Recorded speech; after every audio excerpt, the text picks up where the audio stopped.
And welcome to Three Kobolds Gaming, where we play Pathfinder 2nd Edition, and tonight we continue our Heroes of Absalom campaign. Oh, Ew. I'm very excited. oh. We are, with every passing session, getting that much closer to the end of this campaign, The end. which is exciting and will become more and so emotional as we conclude this going on 4-year adventure.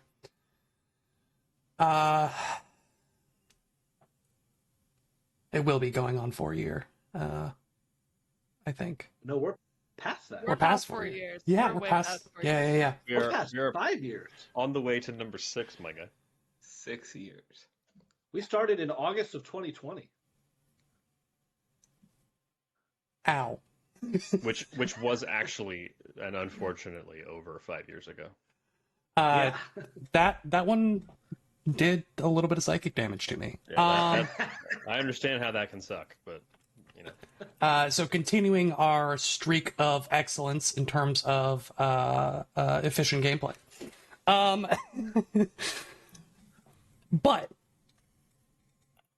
as we talk about things that we are going to be doing in the future, as we've already announced what we'll be playing next, I want to look at some of the things that Paizo is doing, because I am really interested to see how this shapes out. And hear me out. So we've been talking about this war, right, that they've been building up to between Cheliax and Andoran. They have announced the Hellfire Crisis book coming out in March, which is an entire gazetteer specifically around this war and supporting the 2 APs that they will be running or the first 2 APs they will be running in 2026. And along with it, they are finally remastering my favorite archetype of Pathfinder, the Hell Knight. Nice. Amongst many of the other archetypes that we've discussed previously, like the Eagle Knights, and the various Andoran kind of special force archetypes. One that's really interesting is an archetype called Starstone Aspirant, which they have teased, which has a lot of implications to the mystery, if you will, that surrounds the Starstone specifically. But something else that I want to talk about is the introduction of more than a dozen new troops. Now, if you remember, we talked a little bit about this when the last rulebook came out about the troop type, and it's basically a way to represent numerous combatants all working together in very tight coordination. It makes sense for more military-focused campaigns to use them as an enemy type, as you might be engaging in sort of larger-scale skirmishes, and this is a way to effectively kind of wrap up that scale of battle in within the rules of Pathfinder 2nd Edition. And I'm completely blanking now on the name of the previous rulebook that came out with Guardian and Commander. War or something. Must have been War or something. Must Must have been. But there are rules in that supplement for leading troops as a character. Joining with one of these troop options, Battlecry. So it wasn't War something, it was Battlecry. Battlecry. Close, though. Very close. Basically the same thing. It's essentially I was right. You were basically right, baby. So You're so smart. a style of campaign that I've always been interested in, but has never really been supported by any systems that I've played, is this kind of not even necessarily West Marches, although I think it would work really well in a West March style campaign, and that's come up in vogue because of groups like Critical Role making their primary new campaign a Westmarch themed or styled adjacent campaign. But this idea where you're running a kind of larger scale adventure of a war, and your characters might not necessarily be, the king or whatever, the leaders of the nation, but like captains of various squads in this larger conflict, and it gives you a very the opportunity to do like a very Lord of the Rings vibe of battle, like Two Towers, where you have your Legolas character leading a troop of elven archers, and you have your Gimli character, leading a troop of human swordsmen as they battle on the bridge in front of the gate. You have, your Aragorn, and the opportunity to engage with these secondary characters and level them up as troops that you command. I don't know how it's going to work out. We're not going to do it here. Obviously, that is almost the antithesis of Mythspeaker, where Mythspeaker, you are essentially the cream of the crop and fated heroes. This would be more of a gritty kind of book one of Stormlight Archives, where your character is Kaladin, but you have 4 Kaladins of different varieties, leading your troops. Just something I've been muddling around in my brain, and the fact that they're coming out with new Hell Knight stuff. Jack, I know you've run a bunch of Hell Knight stuff recently. Ben, you've played through some Hell Knight stuff. I had some Hell Knight stuff. I appreciate you guys letting me ramble about this, but I'm excited as always. I know I've talked to Jack about it, but have any of you read any Joe Abercrombie? Not yet. Does that mean anything to you? He's got a book. It's a standalone book that he did that is basically what you just described, where the whole book is one battle. And it you get POVs from various levels of command and on both sides. It's fascinating. I love what's it called? Type of. It's called The Heroes. So it takes place in his, version of the Cosmere. He does this too, where most of his books take place in the same universe. But it's not directly linked to some of the trilogies he's done. But, sure. Oh, so good. I cannot recommend him enough if you like grimdark specifically. I love that. So I will definitely be taking a look at this after I finish my re-listen of the entirety of Matt Dinniman's books.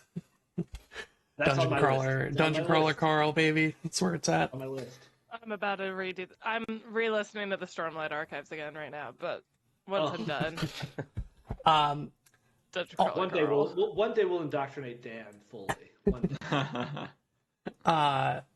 Another quick upcoming Paizo book shout out is that we have the what is it called? The dragon focused book coming out in December, which is so exciting. Draconic Codex, so exciting. I'm psyched.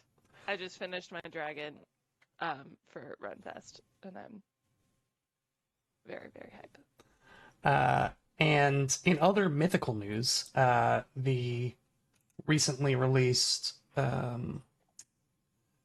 Adventure Path, Revenge of the Rune Lords, introduced 4 new mythic destinies, one of which is full-on Rune Lord, which is so... What? Oh my god. So cool. I know Jack doesn't want to touch anything Rune Lord related for at least another couple of years. That's crazy they put that as a player option. I can't believe that. That's so cool.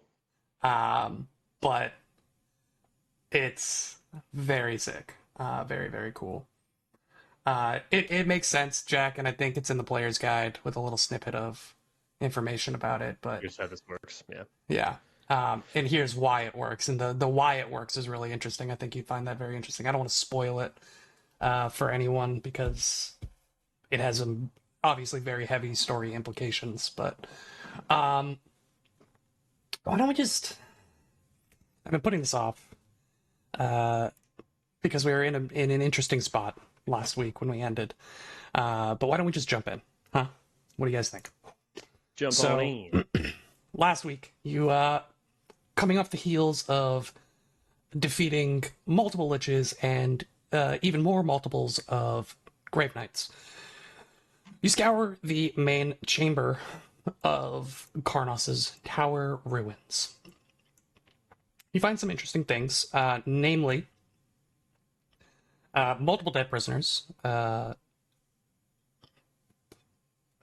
petitioners of Elysium, bound and trapped inside of the animal forms that you found in the forest. Trapped and bound Fae, serving as floating light bulbs throughout the space. And a very scary seeming door. You decide that you don't want to interact with that door. You move on to the next one to find a scrying pool chamber. This is where we spent the bulk of last session as you all played around with a super magical scrying map of ancient Absalom with magical pins that you could place and see into the final 2 minutes before Karnos's defeat all around Absalom. Actually, I should say two very interesting points of order that you came across, and they coincided with two of the pins. The first pin was a pin on an island that none of you recognize as being present in current day Absalom, a pin that showed a tower, a large tower, on this very tiny island, the tower itself taking up the majority of this like 40 by 40 little strip of land. A tower that you could not see the inside of, unlike most of the mundane buildings in Absalom at that time. Cause for some speculation, some questioning. But secondarily, and I think potentially more directly impactful, was the fourth and final pin that you realize had been altered to show you the entirety of the inside of Karnos's ruins as it currently stands right now. Something that you realize had been used to spy on your progress through this region by none other than who? Oramis, who sups on angels, the former familiar of Karnos himself. A very amicable, if not smart alecky Daemon familiar, who was happy to answer questions for you, just seemed more glad to have some form of entertainment after over 4,000 years stuck above the ashes of his, or her, former master's scorched corpse.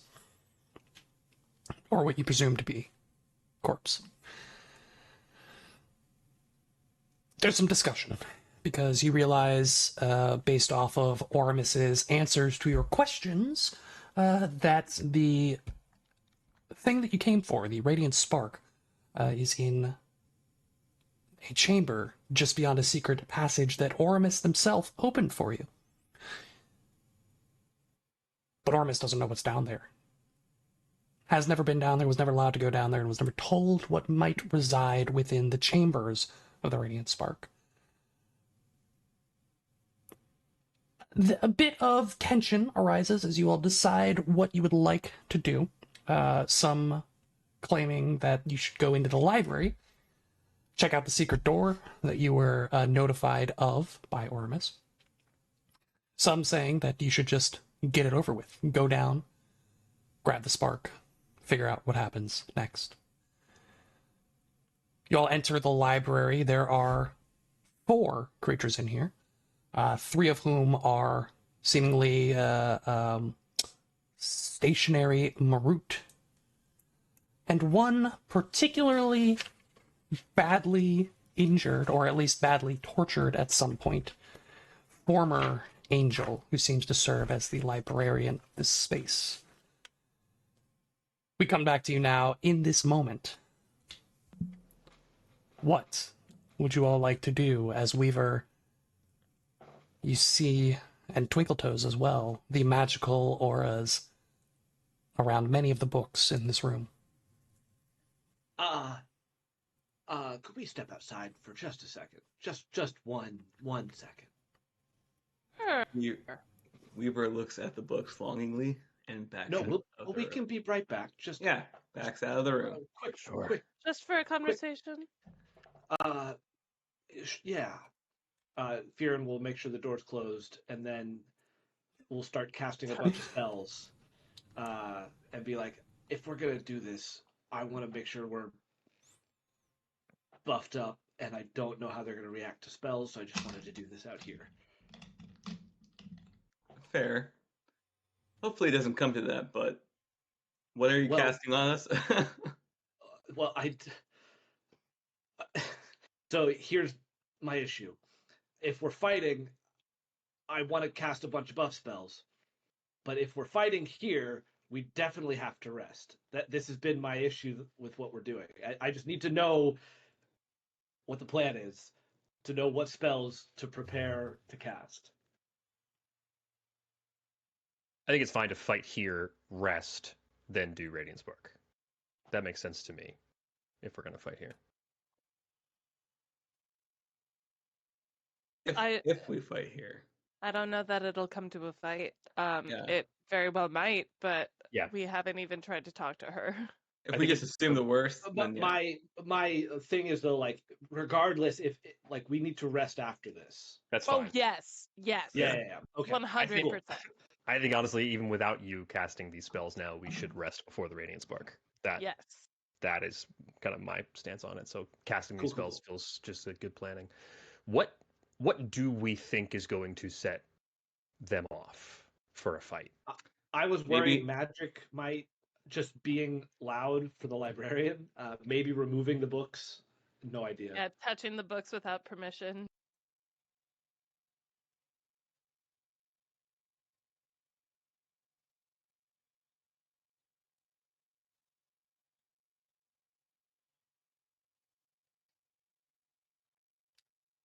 Her work to really pay attention to us. What you noticed when you came in is, Kashak, you opened the door.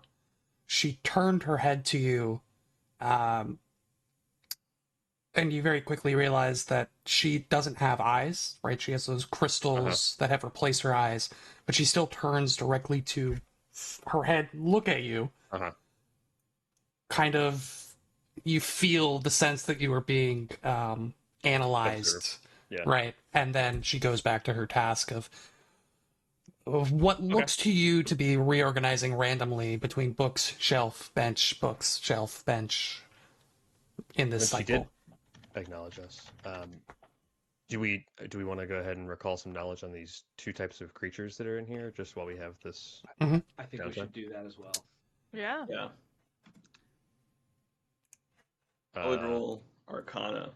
Can I roll Angel Lore on her? Sure.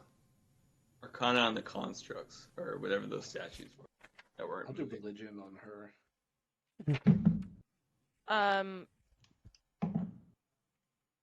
44 Angel Lore. Yeah. So 42 religion. 42 religion.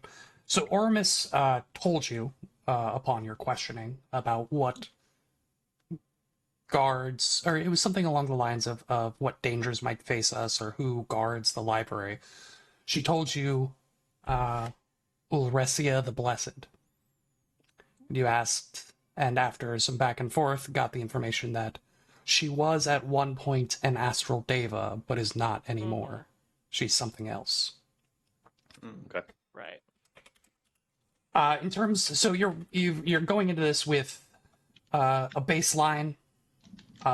You've seen her now, maybe knowing potentially a little bit more. Let's see. I mean, big question there is like, what is still true about her and what has been changed from the Astral Deva template? Yeah. So let me tell you a little bit about Astral Devas, so we have that kind of baseline. Cool. Because you what was your total? Twinkle Toes 44. 44. And Weaver, or sorry, Fear, and you got a 42. 42. Okay. So these are also known as Tabelia, or emissary angels. They are essentially the elite messengers of celestial realms, serving deities and celestial armies by delivering messages, performing reconnaissance, and providing support for those in need of aid. Between the two of you, I feel pretty good about, especially with the crit on the angel lore. Heyo. Just kind of, because they're kind of upper mid level angels in terms of the ranking, so you would have a lot of information about them based off of your recalls there. They have an aura where they are immune to any ambient environmental anything from the planes. So like if you were next to a Tabelia and they considered you an ally in like the plane of fire or the plane of metal, and there were ambient effects that would be adverse to you, you would be immune to them.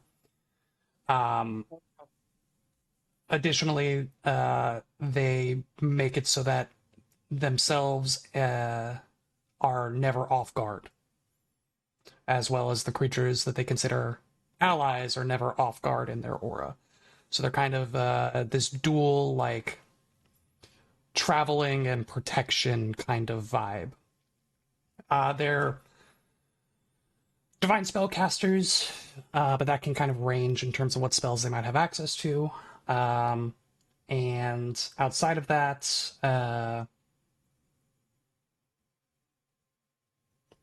they have particularly heavy blows. They have the ability to stun creatures, or at least an attempt to stun creatures that they hit with their weapons. Let's take a look at what you're seeing here. So,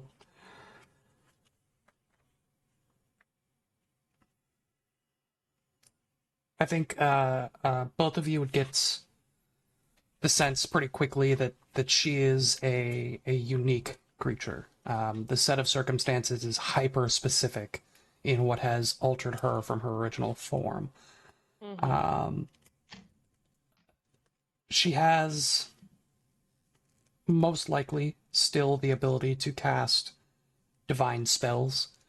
That's not something that would necessarily change. And you notice this with the Gales as well, is that they haven't lost their spell casting just because they've been dominated by this artifact or warped in any way. Another thing you'd be able to tell is that she's much stronger, right, than your average Tabelia. So there's some kind of enhancement. And the way you can think of that is just like all the numbers from her level are just higher, right? She's a higher creature level than a normal Tabelia.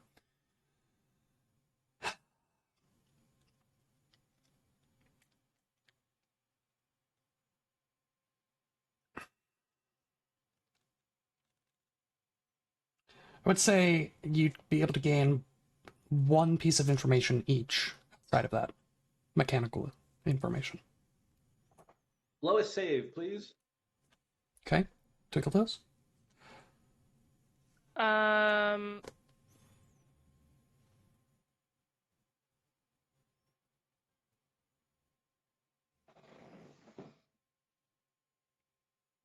Highest save. Okay. Hell yeah. I love it. Seriously. Highest save is going to be Fortitude. Lowest save is going to be Will. And because both of you asked about various saves, I will tell you that you kind of put your heads together and you realize she's likely going to have... Yeah, well, Reflex is in the middle, but you know, Reflex might be tied with one of the other ones. You don't know. That is true. But you realize that she would have slightly better saves across the board against magic. Yeah. think we should just maybe get used to that being a thing. Yeah, just that's the standard. Starting to feel consistent. Should we also roll on the Merowitz? Yeah, I rolled a 47 Arcana Merowitz. Marut, M-A-R-E-U-T. Marut, sorry. No worries. Just reminding. So Maruts are inevitables. They are aeons from the outer plane of Axis. They are tasked with hunting mortals who cheat death by artificially extending their lifespans. This includes those who seek undeath, such as liches and vampires, but also includes those who use powerful magic to cling to their youth, use divination to discover and avoid an appointed death, or call too often on the power of resurrection. Once the Marut has selected its target, the inevitable pursues its quarry without surcease or deviation until either it or its targets are dead. You already had rolled recall knowledge on these creatures, but if you'd like to learn any additional information, you're welcome to roll religion again.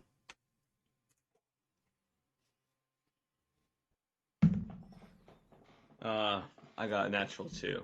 I don't think. What's your total? The 27. I got a 31. 31. That's probably not anything, Eddie.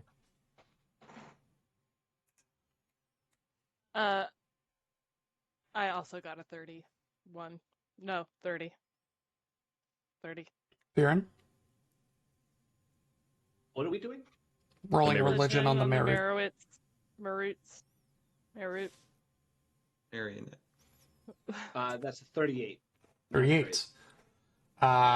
One piece of information of Ben/Viren's choice.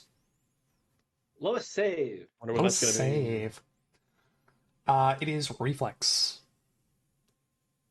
Nice.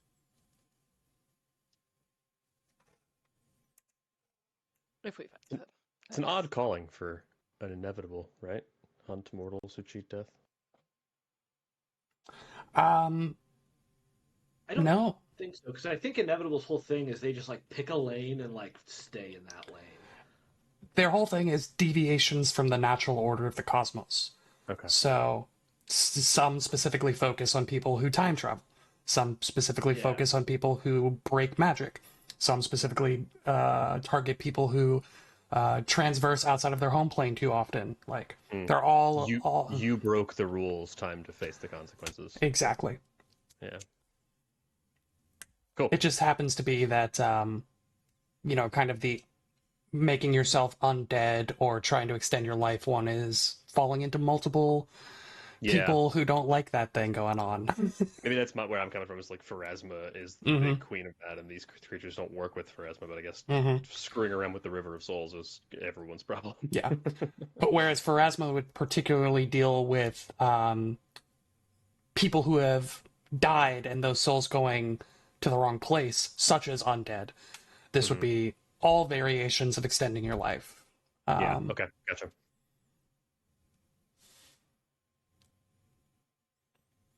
So, are we heading back in? Let's not tell anybody in this room Firen's true backstory here. Let's keep Firen's existence and history to ourselves. Sounds good. Yeah, let's cruise on in. I assume we had weapons drawn when we came in the first time. I also assume that there was not a ton of reaction to that by the creatures in this room. I think that's a safe assumption, and the reaction that they had was the reaction that I gave you. Then I will still have my bow drawn, and I assume others will too, but I won't speak for anybody else. My bow is drawn. Nice. My bow is drawn too, yeah. Yeah. And Firen's axe? And my staff. And my series of spells I wanted to cast when I came out here. Oh, yeah. So I do have a line in my show that's like, you have my blade, by the way. So. Spoilers. Spoiler alert. I cast Mountain Resistance and Resilience, and Heroism 3rd level onto Twinkletoes. All right. 6th level mountain resilience. I am going to require Bastro. Sorry, not Bastro. Wow, Weaver. To not be in the room while you're casting spells. No, I don't know spells. how that happened. Bad. That was a misclick for sure. Not inside the. Weaver walks in and piggybacks one of the Maroots. Apologies. Uppies! Gotcha. I then cast a 6th level mountain resilience and haste 3rd level onto Kashak. Woo. I will cast See the Unseen onto me, just in case. And that's, I think, all I do. Weaver, I'm not going to do you because you go invisible and I can't target you, and that happens. Weaver just nods. All right. You said it was 6th rank mountain resilience for me as well. 6th rank mountain resilience for both of you. Juicy. All right. I am going to really quick drink one of my haste potions. My potions of quickness. Okay.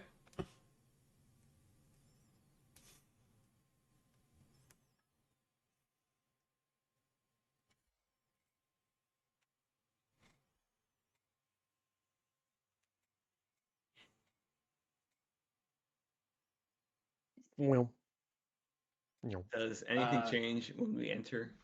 Nope. And Twinkle Toes and Weaver, if you want the books, let's start seeing what happens. Well, I'm going to approach her and say, is it all right if we take a look at some of these books? By what authority do you seek the knowledge of this library? Kieran grabs a book. By what authority do you touch the books of this library?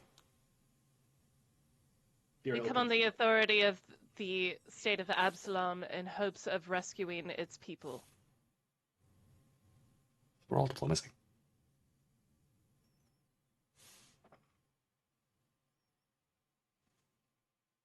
$39.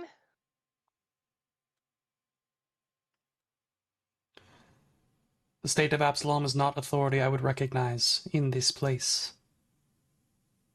You may either replace the books or you will be removed. By Oramus's authority. Roll another diplomacy. 35.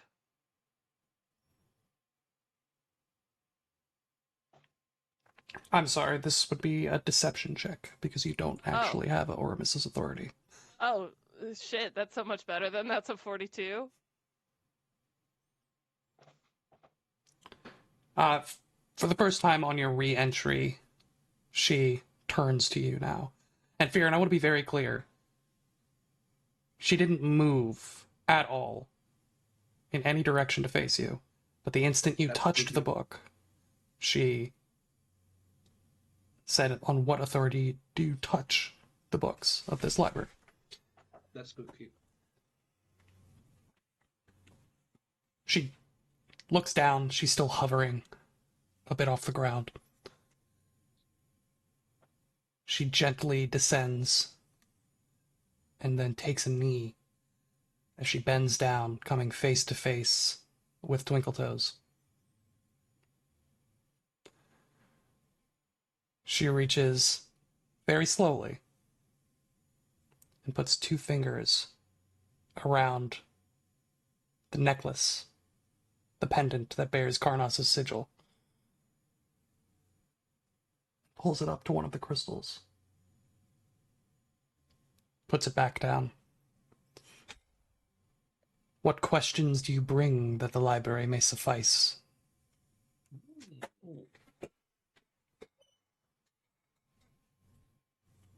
Ask her about the tower. Ask her about the tower in Absalom that wasn't there in our time period. Do you want to ask? Sure. Weaver walks up boldly, looking at all the magical stuff, but more intriguingly thinks about that one tower in that water map, and he asks, what is that structure that had a pin in the main war room that I'm sure you're familiar with, hopefully? I do not know of this pin. or where it was placed. There was a tower in the Bay of Absalom, a small island. The tower no longer exists. Do you know of this tower? Do you have any information on it? She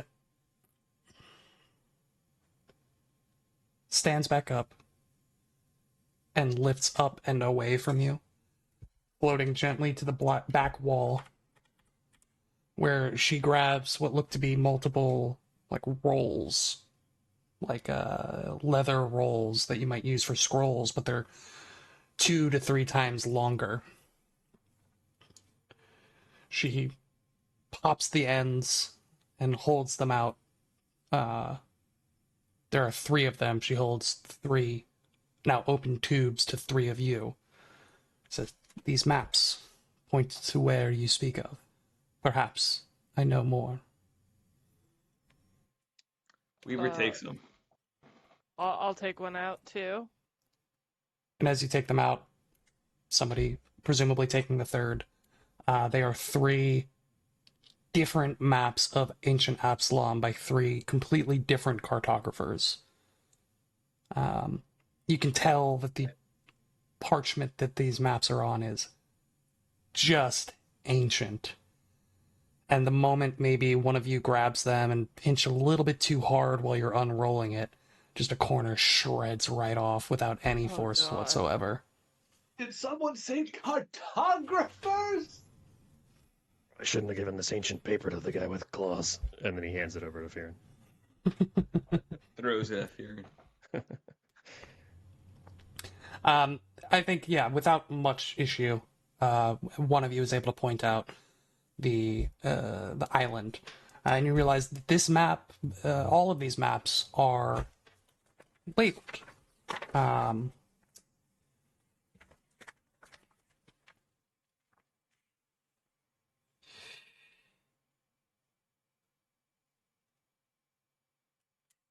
The island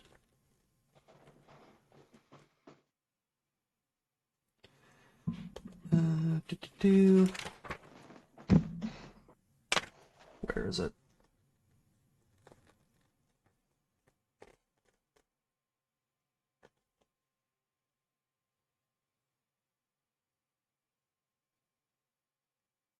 Labels the tower as Beldrin's Tower. Beldrin''S, Beldrin's Tower. Beldrin. Beldrin. Beldrin's Tower.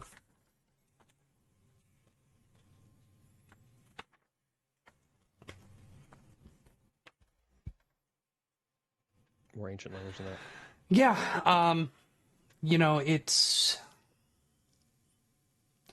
we have, I guess, mechanical, right, versions of ancient languages. We have ancient Thessalonian, we have ancient Syriani. But we don't necessarily have an ancient, a Middle Taldane. Yeah, ancient Taldane or ancient Andoran. But you kind of, I think, Weaver would be able to parse it, and I would equate it to kind of Middle English, like, the step before, if you go back in the English language enough, the step before it becomes unintelligible to common readers, or like current readers, where everything is spelled wrong, but you can still kind of sound it out to a degree and get the understanding of the meaning of the words.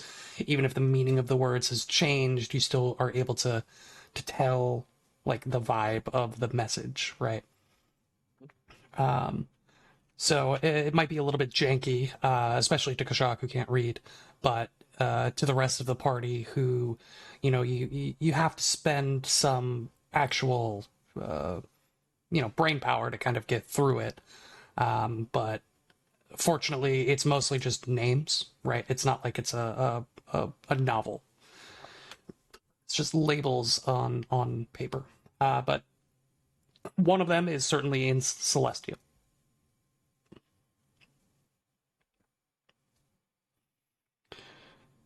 Anybody know who Beldrin is? Anybody familiar with that name? I will roll a society recall knowledge. Can I roll an Absalom lore on Beldrin? Sure. How can we date these maps or get an approximation of dates on these maps? 19, baby. I think a cartography lore would be appropriate for doing so. I was hoping you'd ask. Oh my god. I wasn't asking, I was telling you. 42 Absalom lore. Better. 42 Absalom lore. 46 society. 46 society. The name means nothing to either of you. Anything in this library is over 4,000 years old. 36 cartography lore? 36 cartography lore. You would put these maps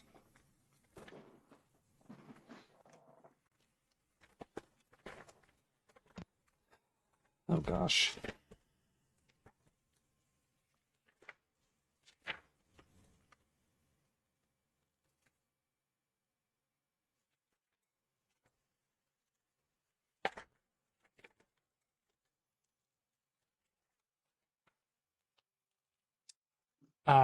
Right around 1200 CE. Or AR. Sorry. Yeah. Karnas was assaulting Absalom in like the 16... Give or take. Ballpark? 1600s? These are pre-Karnas assault on Absalom. Yeah, these are even old for Karnas standards. They were ancient tomes for Karnas. And which one said Beltrin's Tower, or do all three of them say? All three of them would say it, yeah. Okay. Damn. You point, and she seems to ponder.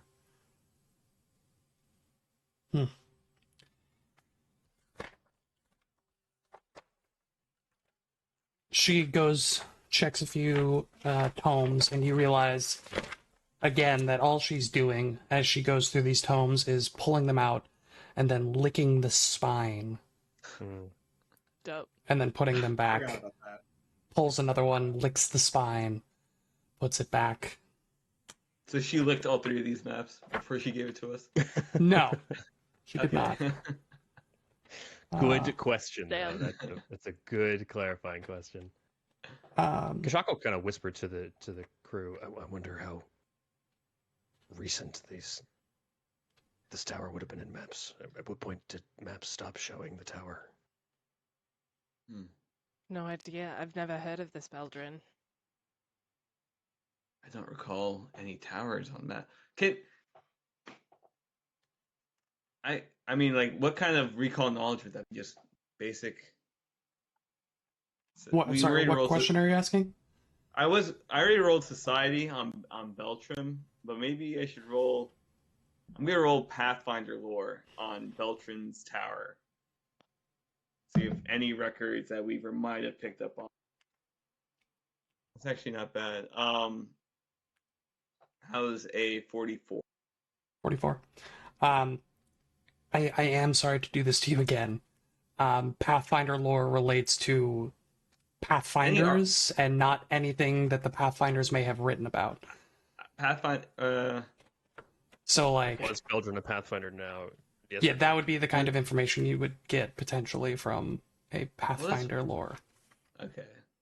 I was more inclined to try to recall knowledge on anything Pathfinder lore, like Pathfinder related to Beltrim's Tower. You know, like if there are any archives of why there would be a major tower that was destroyed or moved, or even a whole island that's no longer there in the city that is considered the Pathfinder Society's main HQ.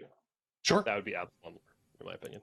But yeah. Again, you are welcome to roll it. The type and quality of the information is based on your skill and your roll. Okay. Yeah. I'll roll again. Was Beldrin a Pathfinder, though? But that might be information. The tower might be connected. I don't know. I rolled another, well, not another, but a 42. Almost the same. Mm-hmm.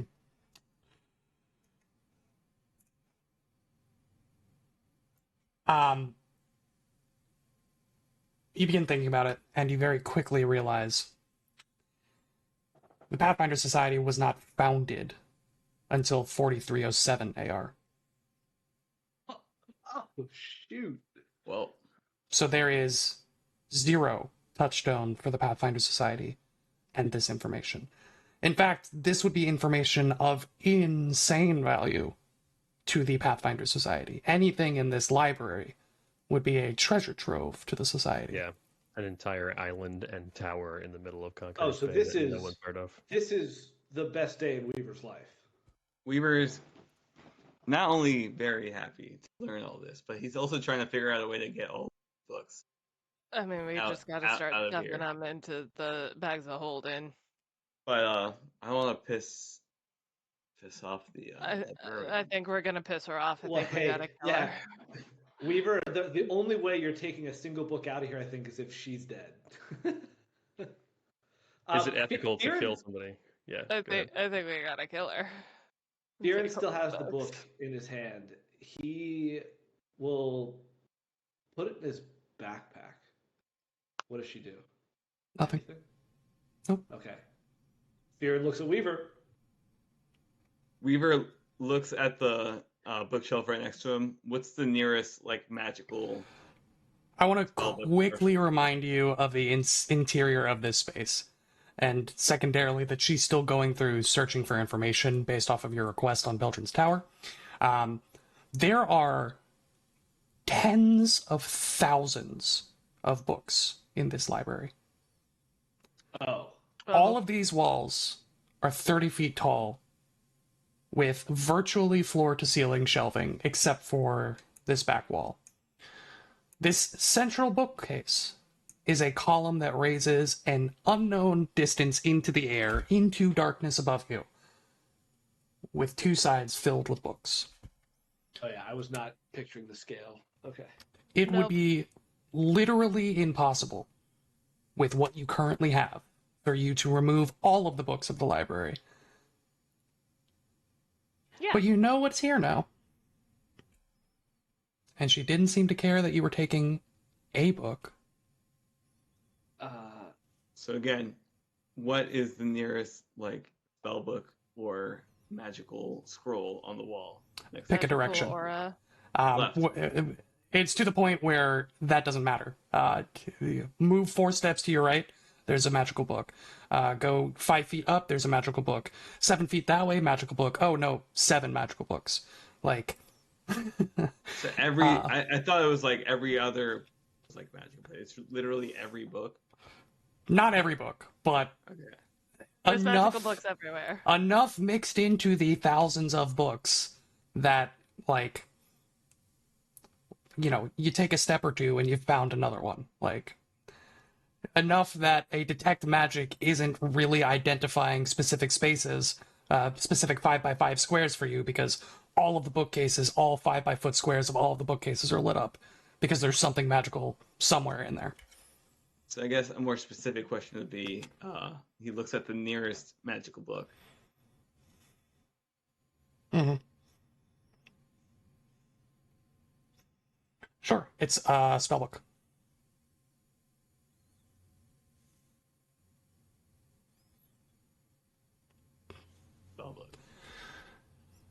I think a better way to do this is for Weaver to potentially get lost in a bit of time here, as he hyper-focuses on the various magical spell books in this library.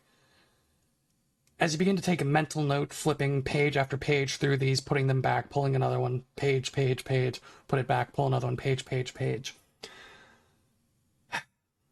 you realize something.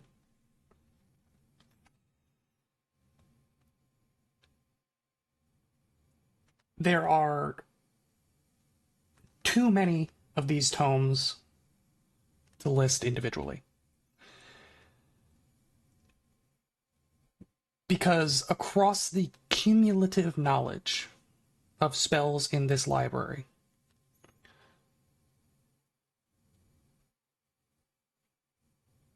It includes up to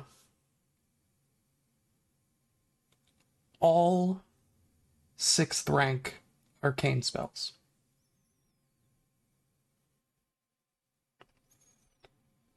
Up to all common 7th rank arcane spells. Up to 6 8th rank arcane spells of your choice. And 3 9th rank arcane spells of your choice. Now, to keep in mind, you will need to spend time and money to copy any of these spells you would like into your spellbook. Weaver would like an advance in whatever loot we have procured so far. I mean, we've got 20 grand of gemstones in a bag. It's money is not the issue, it's the time. Yeah, time is the way bigger issue right now. So thankfully, hold on. As Weaver gets into this spell-induced coma... Yeah, is there any other questions you guys want to ask the lady? Ulresia comes back to you all. This is not information that I have readily available, but perhaps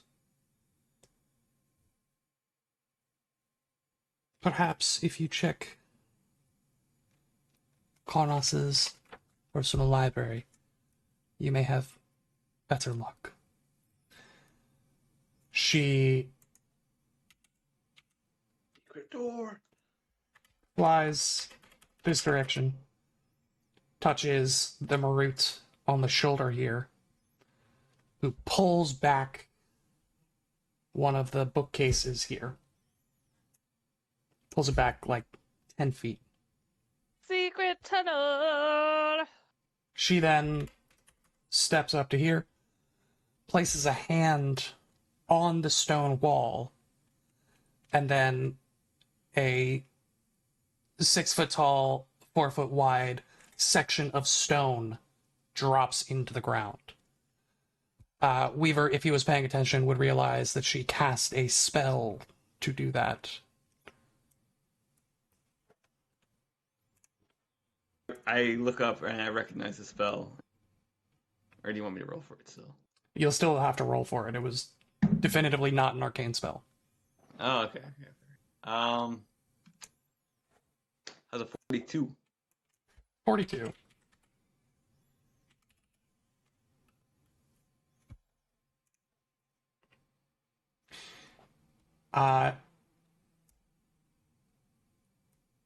It was Magic Passage, cast as a primal spell. Magic Passage, cool. We've seen that several times from our guy who keeps cheating death. By the way, Will, I do have the year Fearin was born for you if you need that. I do need that information. He was born in 4580, so not as far back as I thought. Yeah, that's It's actually pretty recent, bro. Yeah, pretty recent, all things considered. He still definitely should not be alive right now, but yeah, he ain't coming from Babylon. He's just coming from the Civil War. France. This Babylon, France. Come on, dude. This is 1800 basically. Constantinople, Istanbul, Constantinople. This small library annex features a single round table and a chair in its center. Shelves of pristine books and scrolls line the north and south walls. She motions for you to enter, but distinctly does not do so herself. I miss what she referred to this as. Karnas's what did she say? Personal library. Personal library. Yeah, I'll go in. Yeah, I'll get you a perception check in there too. Sure. looking at a 48 to look around the room. I'm not going to be as good as that. Nope. 36. You're not seeing anything out of the ordinary or strange here. No secret tunnels, hidden traps. Kind of the already hidden nature of this room would belie the fact that there may not have been need for anything else in here. It's curious he didn't attach it to his study, right? I don't know. It's kind of interesting. Can I start looking at the books? Seeing... Sure. Do I perceive auras in here as well?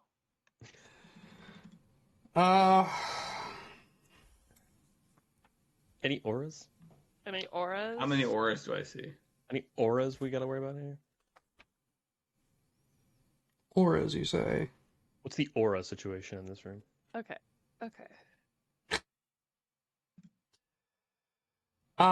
Yes, there is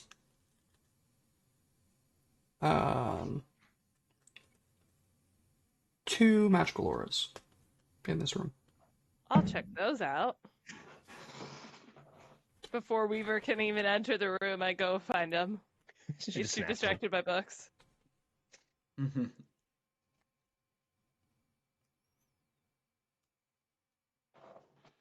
Aura. You're able to grab them. What would you like to do? I go, guys, I can find the magic things before Weaver can now. I can't identify them, though. Firen, do you know how to do this? I can identify magic. It'll take 10 minutes for me. I guess Weaver or Firen, go ahead, please. Like, I've seen Weaver do this a bunch of times. It'll just take us. Just give me a second. He starts doing it, and I'm like tapping my foot impatiently, and I'm like, "It will take me 100 times as long." Yeah. This is so slow. Oh my god, Firen! Weaver glances carry at the it. 1, multiply by 2. It's all natural words, 16 no numbers. Jock will put up a screen of 3 inches of lead, so that Weaver can't even perceive the magical auras. It's another spell book, and another not spell book magical book. I look at the not spell book magical book. Sure. Firen is still the one that is identifying them, but you definitely see them. I'm looking at it real hard. My eyes are glued on it. Twinkle I think you do that as Firen is flipping through it. You realize there's nothing on the pages. Right in it. What was your total, Firen? I don't know what we're doing here. I've never done this before. Oh, well, roll a religion. Okay. Or actually, no. Roll a nature. You're a druid, not a cleric, primarily. I do have the ability to do either. Okay, roll the one that you would prefer to roll. Actually, I just realized their bonus is the same. Okay, sorry. Roll a skill check. Yeah, 43. 43. Oh gosh. 1 is a spellbook. I think I told you that already. So you would be able to. Well, let me see.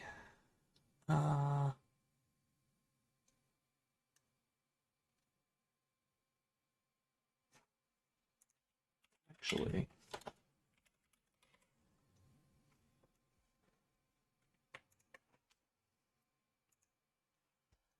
You're able to identify both of the spells, but neither of these are spells that you would be able to cast. The first is Divinity Leech. Whoa, all right. The second is Prismatic Shield. Cool. Oh.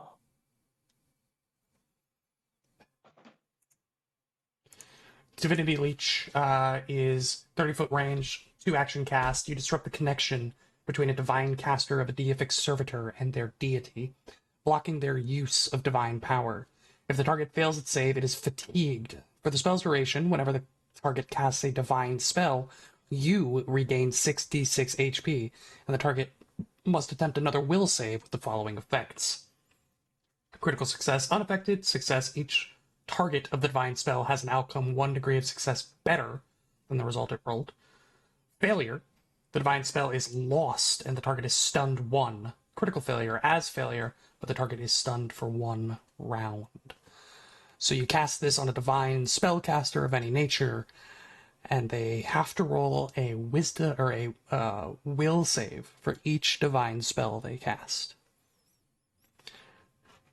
Prismatic Shield we have seen previously.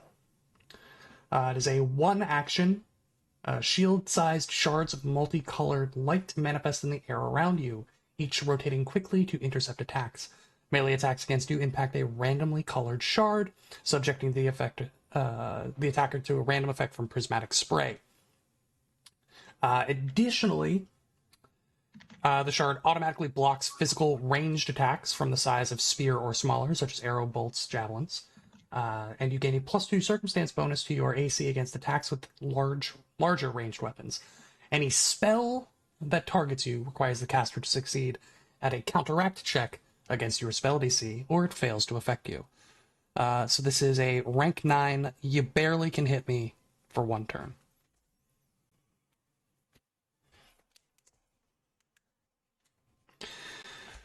The second book, perchance a bit more interesting to a lot of you.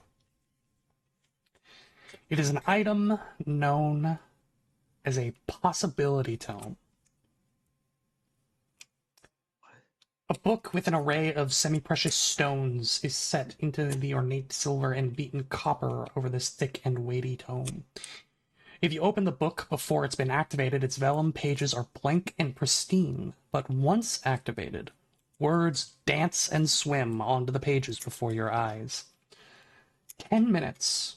Activate. As you flip through the book, you think about a broad topic you want to know more about.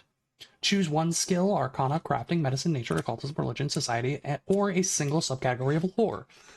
The book's pages fill with information about that skill, though only you can see the information.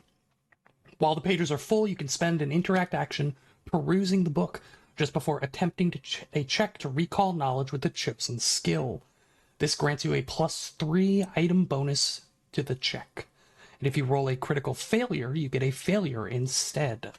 The information within this book disappears after 24 hours or when the tome is activated again.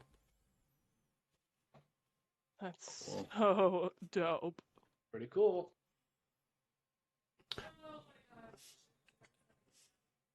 I was going to say, and for those like Kashak, it's expensive. Money. No, I mean, I like knowing things. Yeah, this is an incredible item. What, aren't you already getting a great item bonus to recall knowledges with this? Something else? Dan? Me? No. No. Weaver. I'm getting a +3 from one of my Archmage's regalias. I think it's the hat. The robes, I think. The robe, yeah. Those are the only magical items you find in this library. Okay. So, Weaver, it sounds like you don't need this book, so I'll just hold on to it for now in that case. I think it would suit you well. It's really pretty. Weaver glances around. Are there any other very magical stuff, or is it more like inside the library where it's just more potential spells to learn? These are the only 2 magical items in this section of the library. All right, so let's start looking for books that say something about Beldrin's Tower. Does anyone have the control find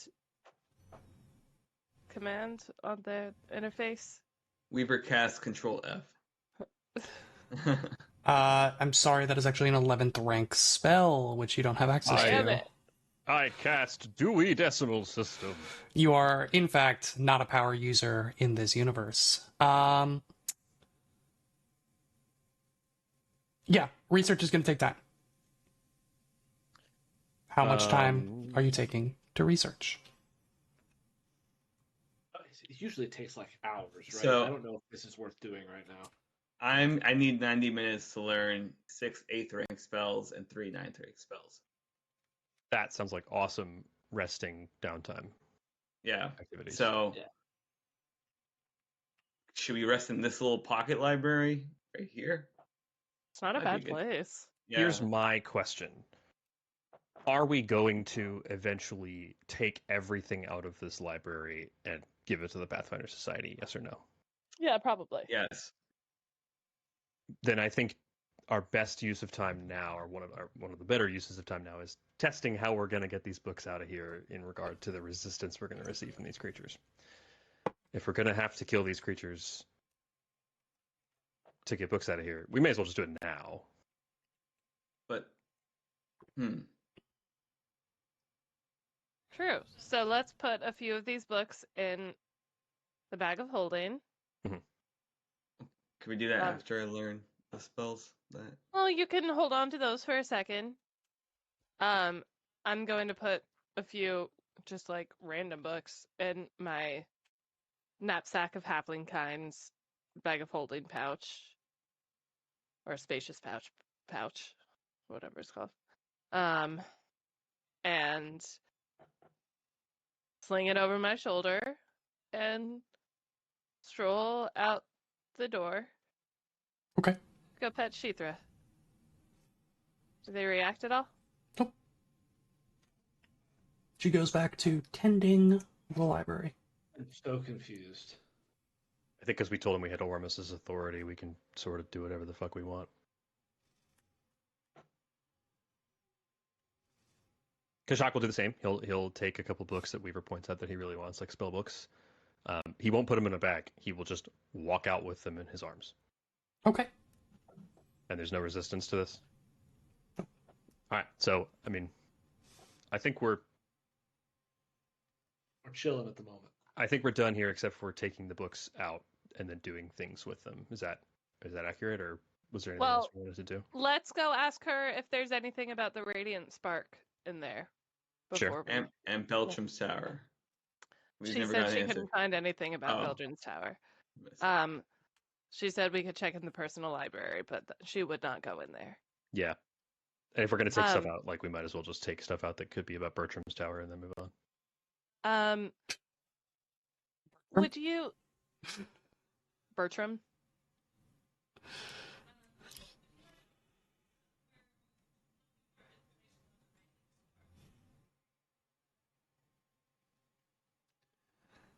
That information was privy to Karnas only.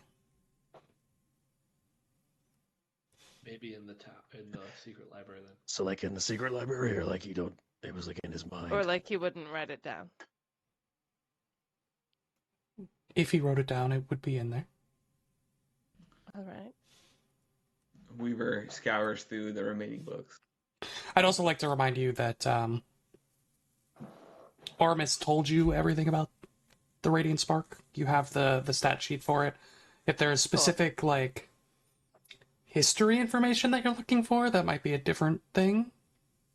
But you'd have to kind of let me know what you're searching for, because like you already know exactly what it does. That's true. My thought was like if he's got a journal of like, I don't know. Here's the secret trap I put over the Radiant Spark. I love the Radiant Spark, which is why I made it do this if you touch it. And it blows. Weaver would collect anything related to Beltram's Tower, and he would bring it with him wherever. Can we? Do we find any? I was going to say, I don't know how. When the last time you went to a library was, you're gonna have to spend some time going through these books. That's what like, I thought. unless you were specifically grabbing a spell book that you find directly with Detect Magic, you're gonna have to spend time researching. I cast Detect Beltram's Tower, and I take all the books. I will roll Perception or whatever. we look around for any like personal notebooks, personal journals, that sort of thing in the circle desk? Like, are there drawers? How much time do you want to spend in the library? I think we're sleeping in here. So how much time do you want to spend in the library? Any questions you might have about the library or information in the library, anything that isn't, I'm grabbing this magical spell book off the shelf, is going to take research time to find out. Okay. I think we are no longer under a time constraint other than like the world dying. Right? Sure. Like we're no longer under an internal dungeon time constraint. I completely understand. How much time do you want to spend in the library? This is a Dan question. Weaver spends 30 minutes looking for anything related to the tower. Okay.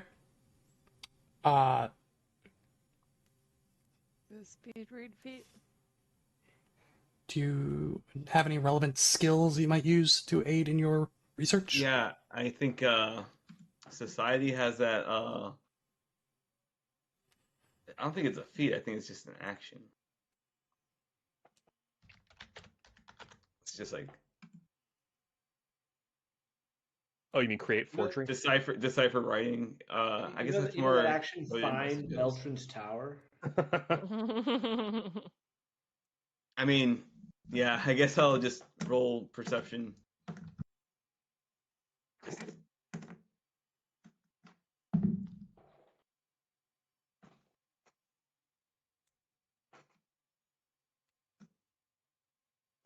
You know what? A lore that I haven't. I'm sorry. Can I change my? Is this when you remember you have library lore? Yes, it is. I'm so smart. Yes, library lore. The greatest lore. That's gonna be 36. 36. Sure. Narrowing down your focus to only the books in this kind of sectioned off area of the library, you are able to find tangential references to Beldrin's Tower, only in so much that it was used as like a landmark when discussing the city. Like 20 minutes north of Beldrin's Tower, or like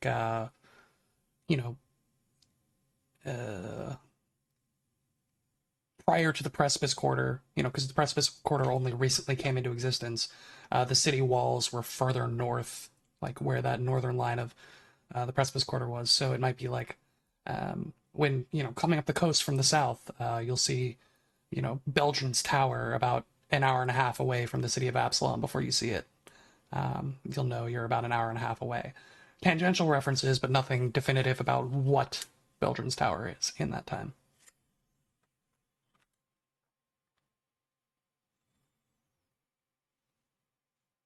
Couldn't find anything. Could you find anything, Twinkle?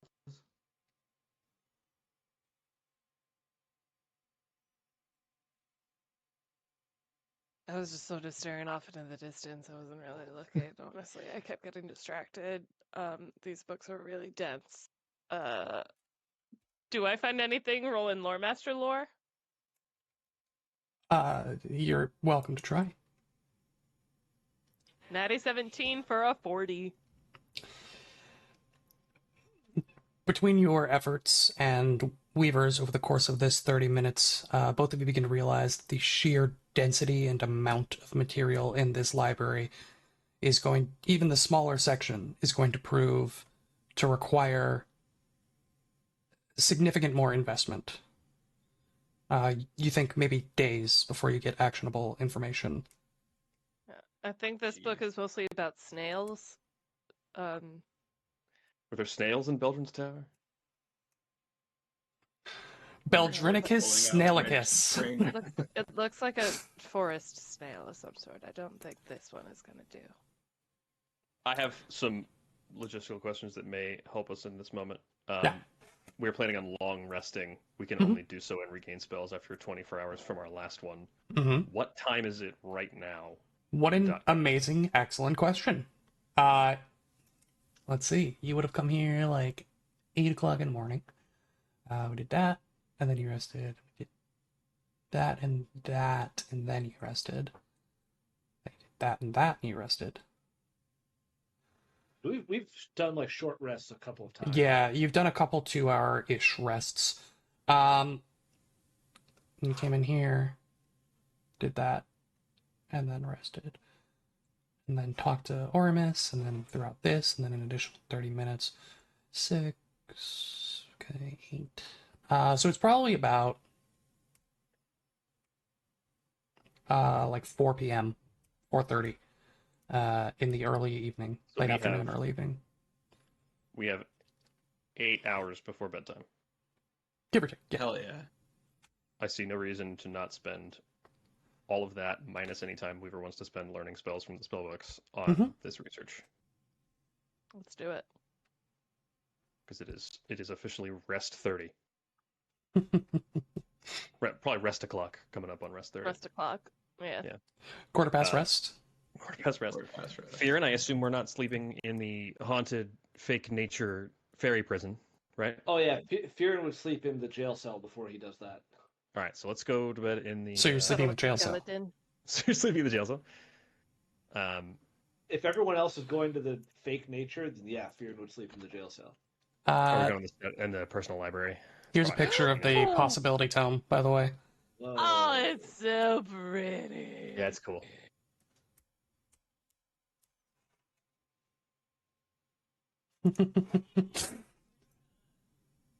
Potentially every Pokemon card, if the text is to be believed. I spent 10 minutes thinking about Pokemon cards. I just had a binder. I think that's a good place to leave it off for our break. We'll be back at 8:40 p.m. Eastern Time. Thank you all so much for joining us. Be back in just a little bit. So many possibilities. Tome, find out what happens next. Many possibilities.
Welcome back. You spent some time. Weaver, do you learn any new spells? Yes, I would like to spend a fair amount of time learning a bunch of spells. Thankfully, to one of my feats, Magical Shorthand, it takes me 10 minutes regardless of the spell's rank. Very good. Any spell. So I will need a, let's see, an Arcana roll. Yep. For each spell. Yep. And for the 8th rank spells, you'll be spending 650 gold each. For the 9th rank, 1,500 gold each. So, if I critically succeed, it's half the cost. Sure. If. Do we have that much gold, like, in hand? Yeah, cash on hand. I was about to ask. So this is the pricing I came up with. If I crit succeed, which I'm pretty sure I will, for the 6 8th rank spells, I'll need 1,950 gold, and then for the 3 9th rank spells, 2,250. So I just need 4,200 gold for the major spells I need, and then I have some other money. I think I actually have enough for that. I got less than 300 gold on me. Same. Me too, big guy. We did spend a lot. I don't have that much either. I will say we do have 20,000 gold worth of cracked gemstones. Is that fungible, as they say? Do the scrolls care whether it's cracked gemstone money or Absalom minted gold pieces? I think the real question here. I asked that question genuinely. I do not know the answer. Because I don't think you just spend gold to do it. I think you need to acquire... have materials with the price indicated in the learning a spell table. So that actually would work. This is in the learn a spell action. You need to... Go ahead. You're making a lot of assumptions about the material needed. Because it is not just gold value, like in gold. It is specific materials needed for learning the spell. Let's see here. So you can gain access to a new spell of your tradition from somebody who knows that spell for magical writing like spell work scroll. But you must use, for example, yeah. To learn the spell, you must do the following. Have materials with the price indicated. But it doesn't specify what the materials are.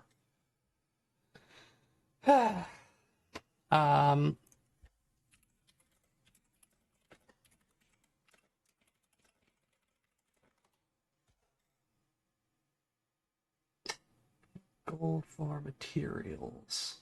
The cost of materials. Everybody keeps saying materials, and nobody is specific. I think that's the way that they... This is my opinion.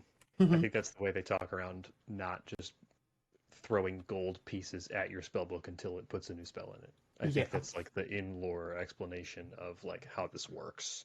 Mm-hmm. I think we could go both ways with this, where it's like if we have gemstones versus gold pieces, it's the same thing. Also, since we're in this weird dungeon demiplane, we can't go to Magical Supplies R Us and get quote unquote materials with that money, like inks and scroll books and quills and things. I have no idea what they're talking about, but it seems to be a GM call here.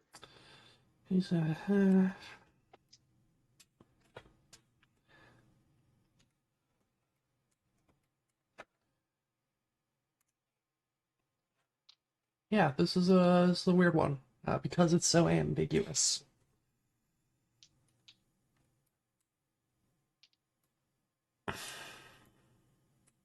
If it was like, if we had like a ton of money worth of like weapons and stuff, I would understand not being able to use that. But it's literal like gems, like. Yeah. I think the big part of it, though, is that, you would be transcribing this into your personal spellbook. And so that's where it's like magical inks and quills. I'll let you do it. I'm not going to ring you over the coals on this one. I'll let you do it, but I want you to be very explicit about how you are using crystals and nothing else to learn spells. I don't understand how I would use gold and nothing else. So... you wouldn't be using gold. You would be spending that gold on... Oh, that's right. On the material. Yes, I see. Yeah. It was never... Yeah, in my head, I was still worried about having the gold pieces, but I understand. I I mean, I wouldn't want to waste time doing this, but we are in a magical library. I feel like there would be, like, if I had to look for it, I feel like there would be plenty of magical quills, magical ink, ancient parchment papers. So the problem with doing that is that I would then be essentially giving you free money for this, which is not what's happening. Again, you can do it. Tell me how Weaver uses crystals and nothing else to learn spells. He crushes them up and snorts them.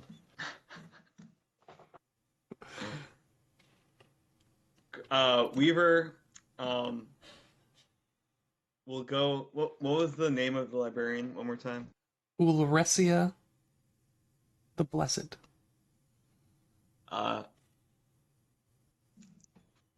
He'll go up to Ulresia and he'll ask her, may I use the floor of this library as my own study? Sure. I don't need it. Thank you.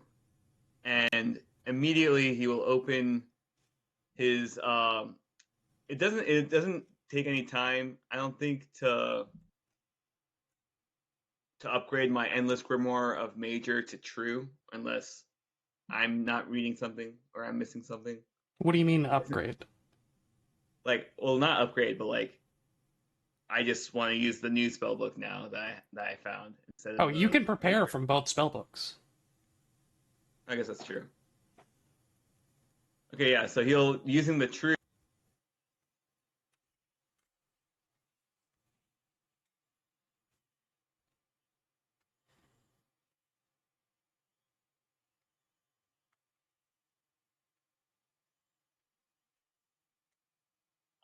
And he's just gonna first write him down on the floor, and once he figures out that he can match it perfectly on the floor, then he will put it into the spellbook of the new spellbook that he has. Are you grinding up the crystals into like a powder? Yeah, I'm using it like chalk almost, if that's possible, if that would work in that way. Like glitter ink. Glitter ink, paint, glitter ink. I love glitter ink. That's just fantastic. To be slightly pedantic, you scratching the crystals against the ground is making imprints into the floor and not grinding the crystals up. I'll get out a mortar and pestle for like the softer crystals and shit. Yeah, so like there's a mix of hardnesses, surely. Yeah. And I'll take out. I have this acid vial, so maybe that we can use that to like help, like break it down a little bit. And we can. I'll take some other different just like elixirs and stuff that I've got, like to try to find a binding agent, and like maybe there's an egg in my knapsack of halfling kind that I can use as a binding agent. Or like some milk or something. I don't know. Get some nutritional yeast in there for some extra. You're making egg-based paints over here out of the crystal. That's a egg and milk are a legitimate binder used in paints. So don't at me for this. Thank you. You can Google that. Yeah. It's tempera. I don't know about inks, but anyway. I think it's called. We make an ink out of the softer. No, that's Japanese egg-based paints. Crystals. That joke. Yeah. Again, I don't want to rake you over the coals on this one. You do it with just turning crystal into spell. And the floor is all scratched. But I do still need rolls to determine how much crystal you're actually using. So give me, you're doing what, 6/8 and 3/9? Yeah. Do you want me to just roll 9d20, and if I get a natural 1? What's your modifier? Well, that's the best part. My modifier is a plus 37. Okay. Excuse me, plus 38. I'm using the true endless. Yeah, so... and if I get a success, I get a critical. Yeah, you only fail on 9th rank spells, or for both, on natural ones. So just, go ahead and roll 9, like you said, and we'll take it from there. I swear, if I get a natural 1. It's going to be very funny. Oh, come on. You did it. 1 out of 9. That was actually for a... Nope. Well, do you want to hear him point it? Do you want to hear him point it?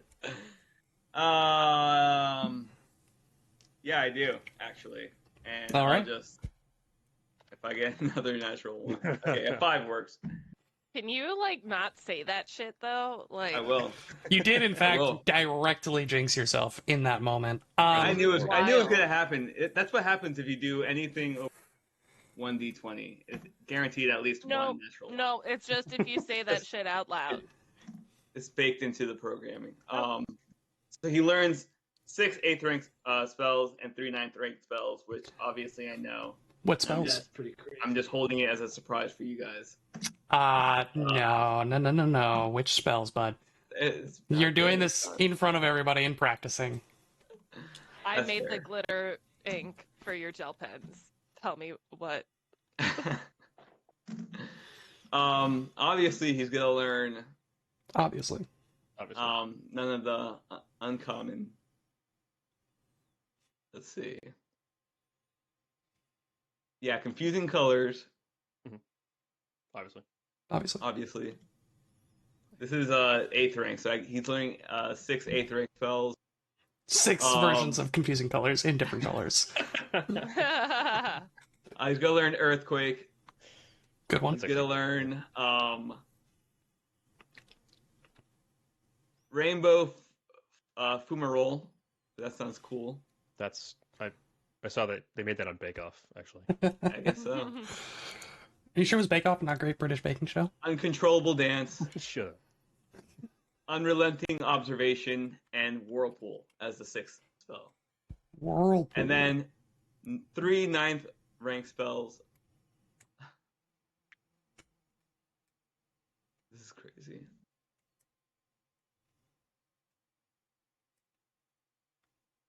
Little gruesome, but he's gonna learn Massacre. Nice. That's an option. That is an option. It's just a normal, just a casual massacre. Common spell. Common Massacre. I thought you already did.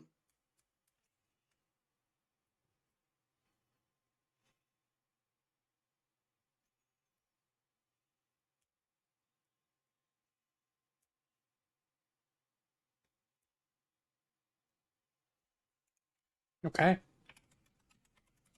You wrote all those down, right? Yes. Okay. Want me to go through them again? There's a spell called Summon Draconic Legion. You just create like 1 billion dragons. Yeah. Casual That's Tuesday. awesome. Welcome to High Level Wizards. That's fucking cool. Prismatic Spear. I'm not... Oh, you said sphere, not spear. Sphere. Okay, amazing.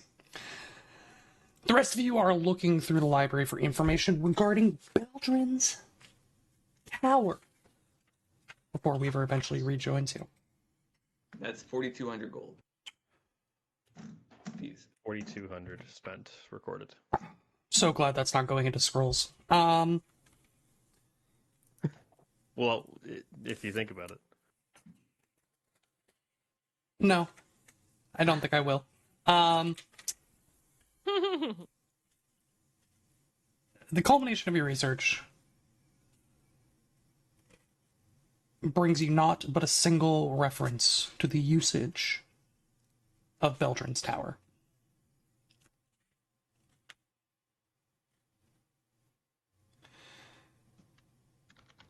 Quote, originally intended as a private catacomb for the Orselotho, Orselotho family, the underground chamber beneath the tower was utilized for less than a century before the last Orselotho was slain in the turmoil of late 1191 AR.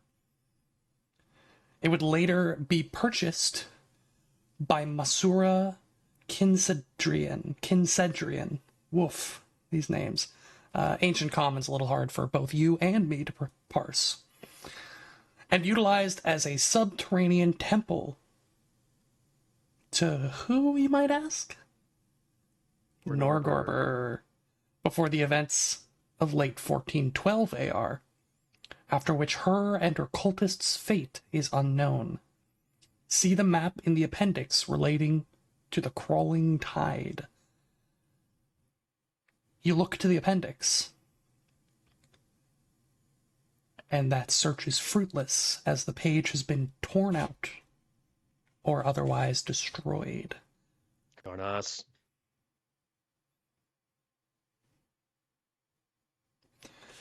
There was an underground portion of the tower that was used not by its original intent, but subsequently co-opted by a cult of Norgorber. Will, what do you think about a Norgorber lore? Recall knowledge on any temples under any Beldrin's towers or in those locations? You're welcome to do so.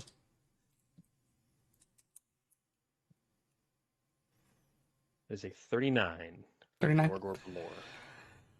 I mean, you would say that's pretty expected for a Norgorber cult location. An abandoned tower on a mini island with an underground section, having that used by a secret cult of Norgorber as part of the course. Unfortunately, you're not familiar with any direct information relating to this, but what you do think of is potentially utilizing the map, as you have only tried looking into the tower itself, and not under. Yeah, I think Kashak would kind of put that together and say he's just going to go do that. Anybody who wants to come along is welcome, but he'll absolutely meander over to the water scrying. If this is a dexterity thing, then Doug, dex and survival, I'm built for this.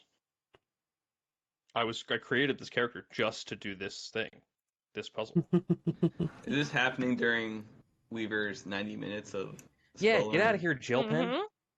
Yeah, almost certainly. Get out of here, Jillpen. Okay. So, how do I want to do this?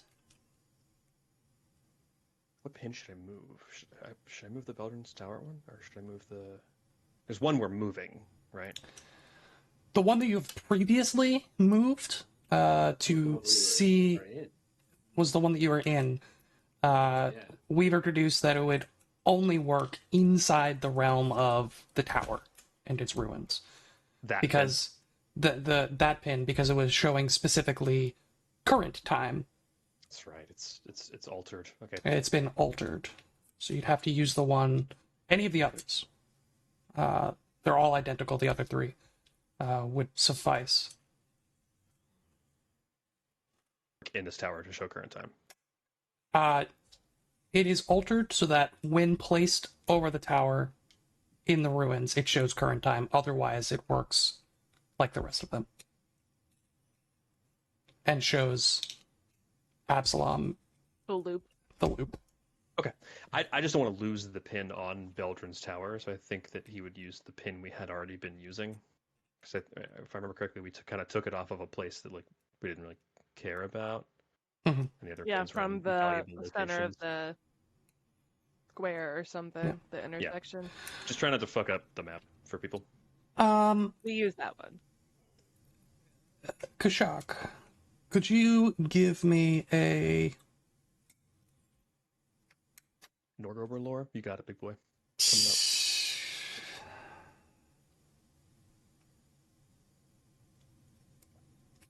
Let me get a will save. A will save? Yeah, I'm trying to think of a good, not just strict wisdom roll. So you're not saving against anything, but this is a good kind of accumulation of your mental stats roll.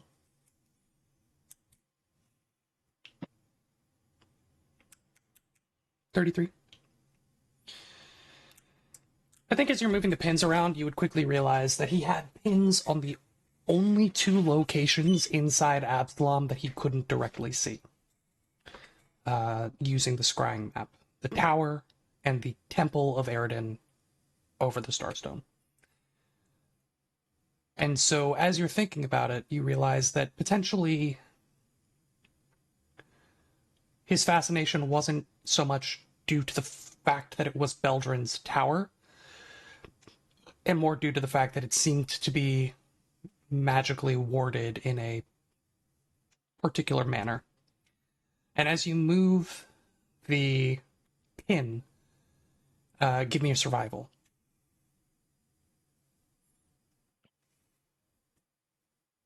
That is a 35. 35.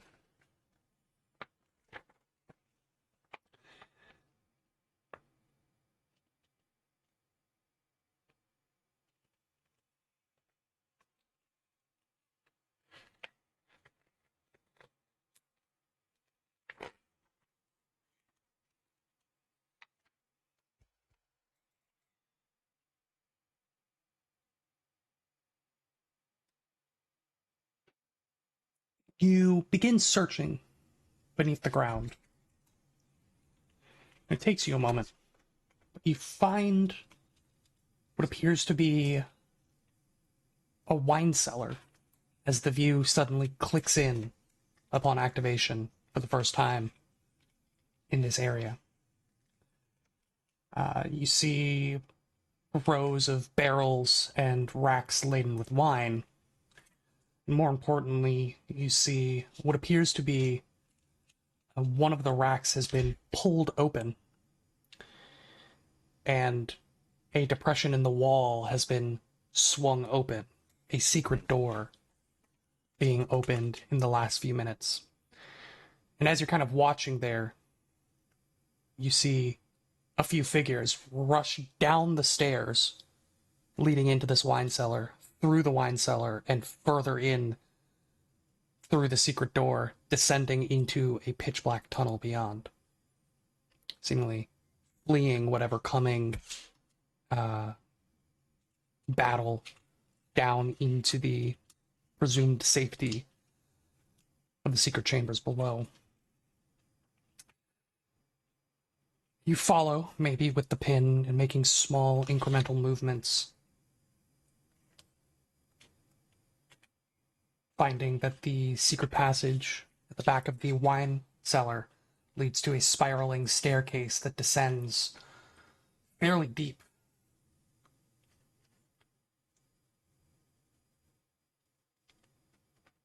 And you now find something familiar to you at the bottom of the circular staircase.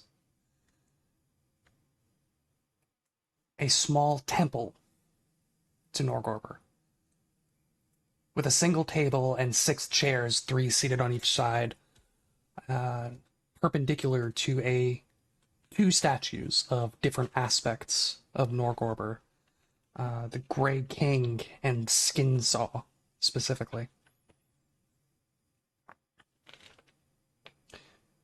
You realize that there is yet another chamber off of this temple, leading further into the ground. You follow, and you follow, and you find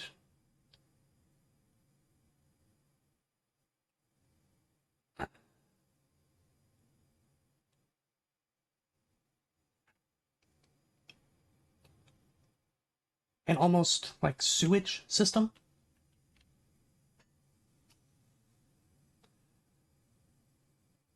Partially flooded tunnels beneath the tower. And as you follow and follow and follow, you realize that a singular tunnel leads very, very far to the east. You continue with the pin, realizing that you are a good 80 to 100 feet beneath the ground level before the tunnel gradually begins to surface.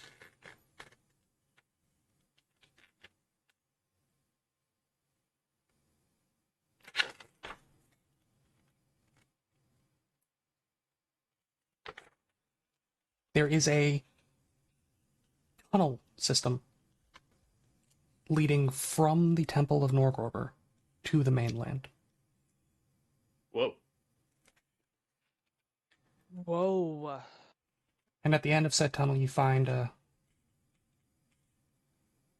ladder raising to what appears to be some kind of hatchway or buried passage, if you will. It has been covered over by dirt and leaves.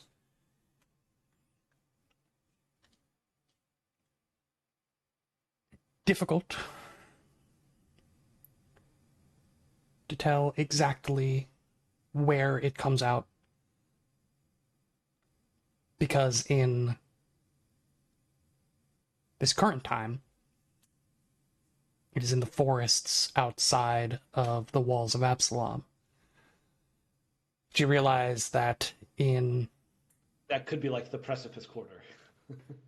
You quickly realize that it's somewhere in the Precipice Quarter.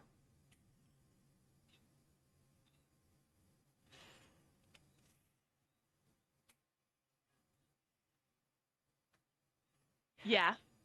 We fought a random skeleton encounter. Yeah, I was just thinking about that. Yep. And I said at the time that this is a weird encounter. I don't know why this exists. If it's the same freaking tunnel system, I'm going to lose my mind.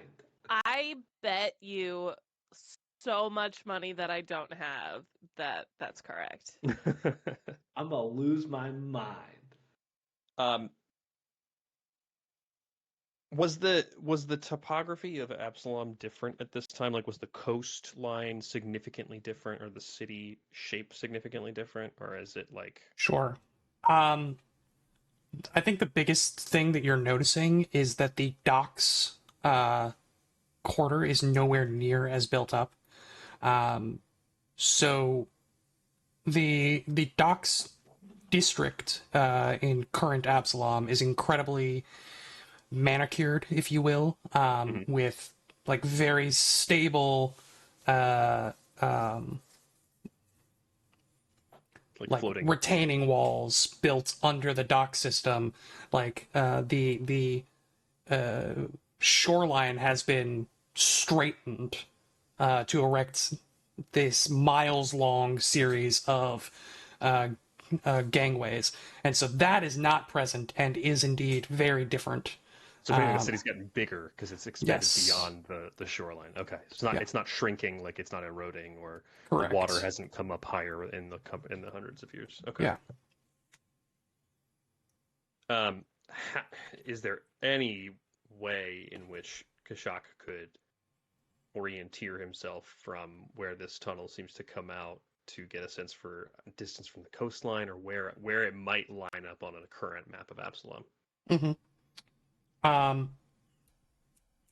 Where the sun is, distance from like another landmark that might still be here.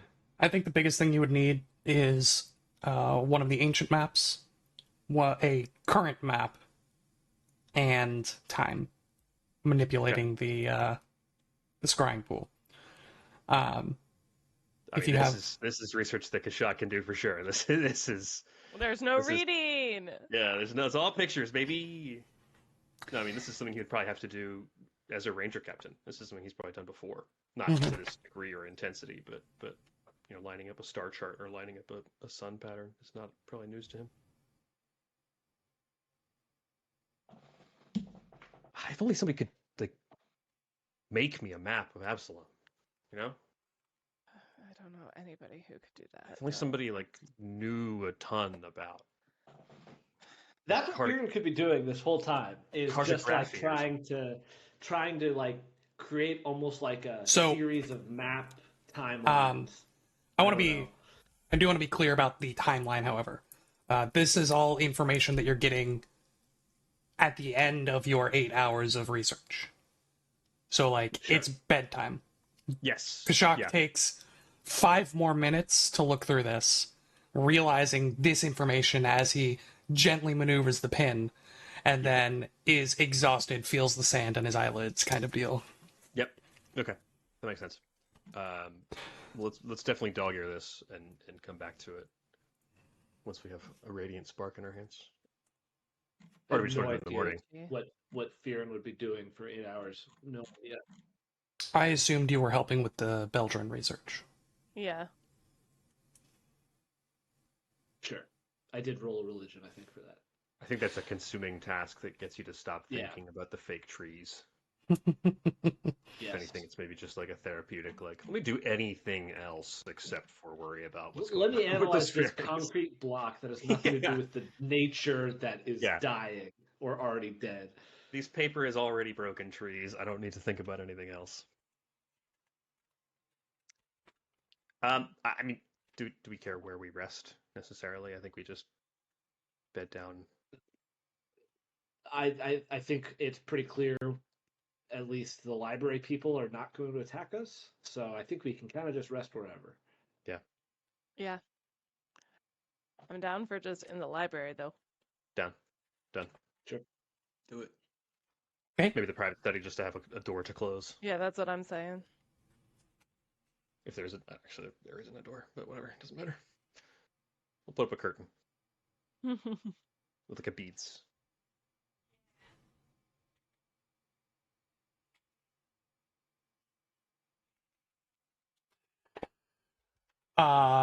Sure.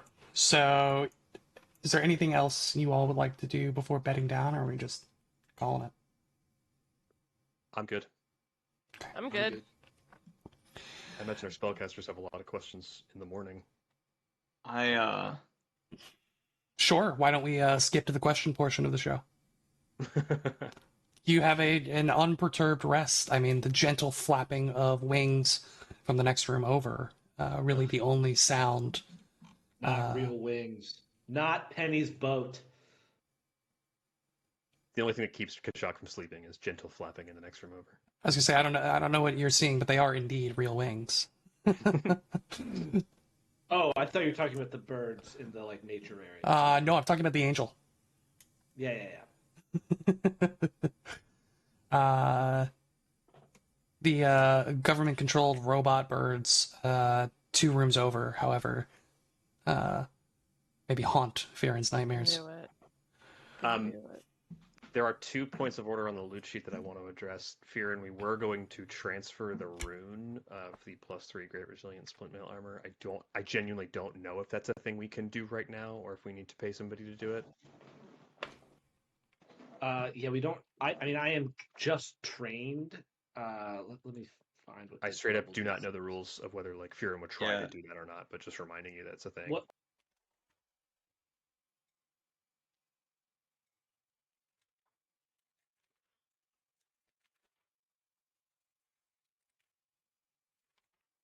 I do want to prepare that. Can I? Ben, it's 18. The +3. Oh yeah, I probably should not. I'm only trained, so I've only got a +24. Not worth it. Let's not do it.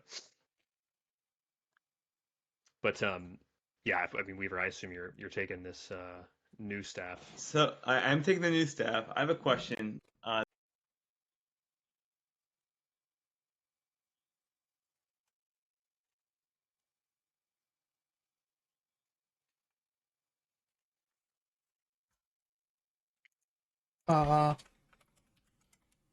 Yeah.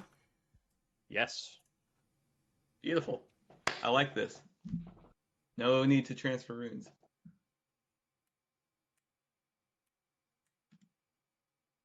Oh, the library robes is like clothing, and then the accolade robe is like a.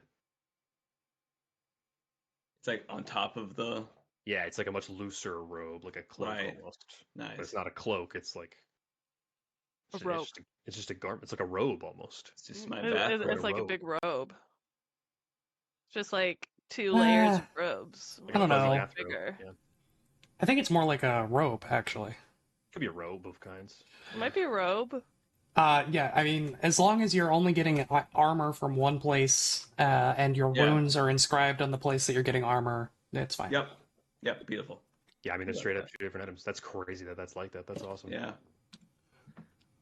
You ever just wear robes on your robes? So you can wear robes while you're wearing robes? I am not nearly enough of a wizard to wear 2 robes. That's such a... I'd like to point out that he's wearing 2 sets of robes and a bigger, fancier wizard's hat.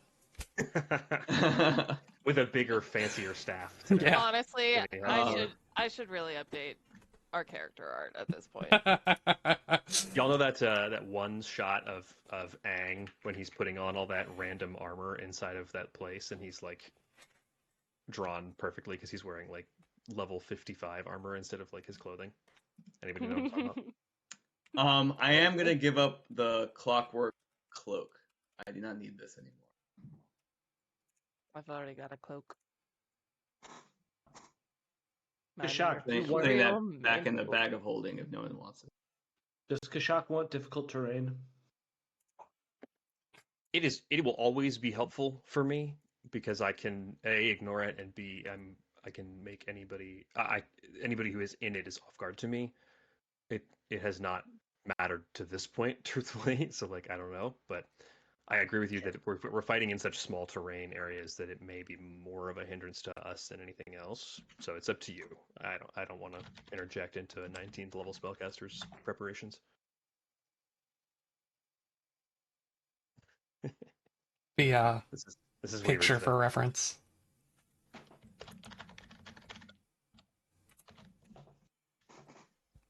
Yeah. Yeah. And we made preparations. Is everything ready?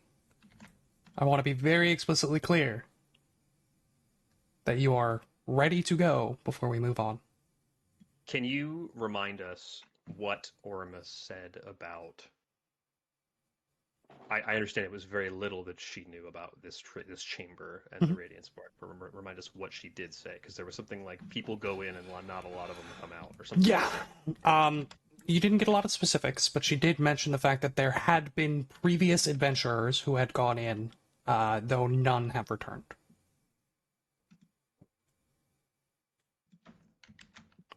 It's pretty ominous. Pretty ominous. Just a little bit. So Weaver is officially wearing everything needed for the Archmage's regalia. That is now so freaking cool. he is brimming with this extra magical power as he's like looking at himself. It does a lot. It's kind of nuts that we have all 5 of this stuff, and I was able to equip all of them. Do you have to give up any invested slots, or like? I did. I had to give up my clockwork cloak, and then I think I had put away another ring that I had. Oh, the clockwork cloak was pretty cool. Yeah. What was the other ring? Is it something I could... It was the Ring of Wizardry 4. You gave up a Ring of Wizardry 4? No. I need everything else that I have. Hold on, let me double check this. I have. Yeah, I mean it's a +2 to Arcana checks, and then it's 2 4th level and 1 3rd level spell slots. I'm sure the 5th piece of the best in slot legacy set artifact is giving him something close to that. Hey Kashak, do you want to be able to just have an aura of difficult terrain 5 feet around you at all times?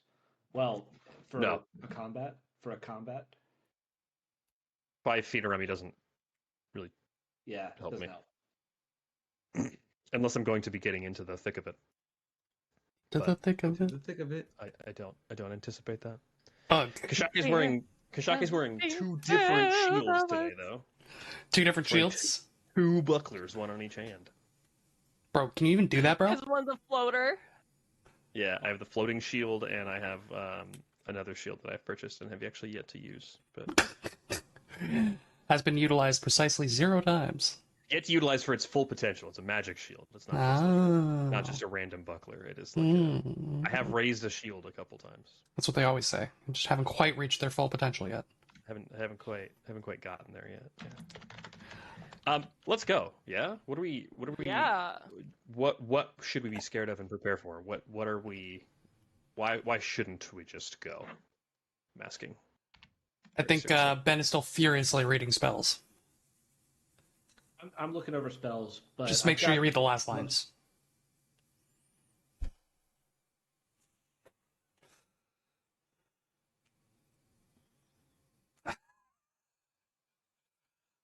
There that will not be solved by 500 toads. Mark my words. I think that's it's unfortunately rare, so I need to like talk to Will about it or something. Come on, a druid. I was gonna say that is your best case scenario. A druid who thought he's been alive for 3,000 years, but has only been alive for like 250. As a reminder, there is still one door you don't know outside of the. That is true. There is. Yeah. The ice.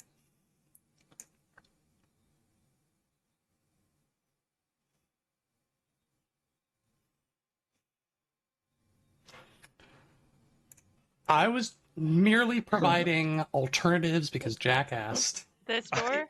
I wrote spare change in the vault in my notes. I don't know why. Well, why don't we cast the 500 toads at this door? There we go. That's a great question. Why don't we just cast 500 toads? I think you should cast 500 toads into the water scrying thing because that's what the toads want. I prepare 500 castings of 500 toads. I spontaneously create 500 toads just to make them happy. And then they die after a minute or whatever the duration of the spell is. One round. Fearin plans on creating 250,000 toads at some point today, across the day. They're around for one round. I think just one round. I think that just the threat of 250,000 toads is enough for most situations. Yeah, that's why is this only for one round? Because it's really good. It's a really good spell. You conjure hundreds of magical toads to fill the area and hop around, and after 6 seconds, they are gone. Hey, I have no idea what 10th level spell to prepare because the primal list of 10th level spells, 10th rank spells, they're all like over an entire field or an entire city or, a 500-foot burst, which are just not useful for this campaign, right? Should I like? Are we worried about like item destruction, like this item getting destroyed somehow? Why not revival? I've got better ways of making sure people don't die, truthfully. Okay. I was gonna say indestructibility, except it literally calls out artifacts as bypassing it. I also am convinced indestructibility is such a trap option. What about nullify? That's the one I prepared last time, and I think nullify is gonna be my default option. My vote is dinosaur port. Yeah, thank you. I was just about to get there. Can you even remake this thing if it does get destroyed? That's what I don't know, right? Like, yeah. Does this adventure continue if the Radiant Spark is destroyed? Well, I'll tell you what. The Grey Queen certainly continues. And that's what you would really have to deal with is the consequences of that happening. Yeah. Okay. I've picked something. I'll just prepare to nullify again. I mean, I know you said you have other ways of preventing people from dying, but revival brings them back from the dead, and if there's not a ton of better choices, it might be decent. I also have ways of fixing that. I mean, are there any 9th rank that have juicy upcasts? There are plenty that I could upcast. Absolutely. Yeah, I would look at some of those. They are very truthfully nice. It's so funny. My favorite spells are all 8th rank spells. The 9th rank spell also has a similar problem. Are you sure you don't want a nature incarnate? No one's gonna judge you for a 10th rank fireball. A nature incarnate would be awesome, except I'm gargantuan. How many rooms can our gargantuan creature even fit in? Yeah, I mean, a Desiccate doing 12 d10 void damage on the 10th rank would be pretty fucking juice. Anyway. If we're locked in, we're locked in. I'm ready when you are. I have Weaver expends a few spell slots to gain more charges staff. So he has a total of 21 charges. Fearon does the same, and then Fearon also has a very important d20 to roll. Yes, he does. He sure does. To get rid of my lucky number 19. Lucky number. I'm taking this dice out of dice jail, hoping it continues to roll poorly. Has it learned its lesson? I hope it hasn't. Unbelievable! Natural 20. 18. Natural 20! Amazing. Shut the fuck up. Amazing. My God. There's maybe a sliver of an argument. You can't be mad at him. You can't be mad at your die. You put him in jail. He was reformed. When this artifact dominates you, and then you have to roll a True Strike Stone Lance at me, and then you roll your natural 20, and then we get to re-roll it for the magic number, I'll be so thrilled. I mean, this is unbelievable. That's the best thing I've heard all day, honestly. Most dog shit spell that's ever been. I prepared this spell like 7 times. I don't know why you keep preparing it. Because it has to work out eventually. Because the odds have to be in my favor at one point, right? That's not how statistics work. No. It has to work eventually. Yeah, it's like not when you say the stuff that you do out loud sometimes. No. Have you ever used it? I think I used it once. When I had like an 11 one time that I think you. Yeah, I had a 12. The lowest I've had is 12. That's awesome. That rules. I'm ready to go. Yeah. Is everybody ready to go? Yeah. Let's do it. Spell. I think you just need to start telling your dice that you're rolling it for magic number when you're actually rolling it for something else, but like lie to your dice. That's a really good way to instill trust with your companions.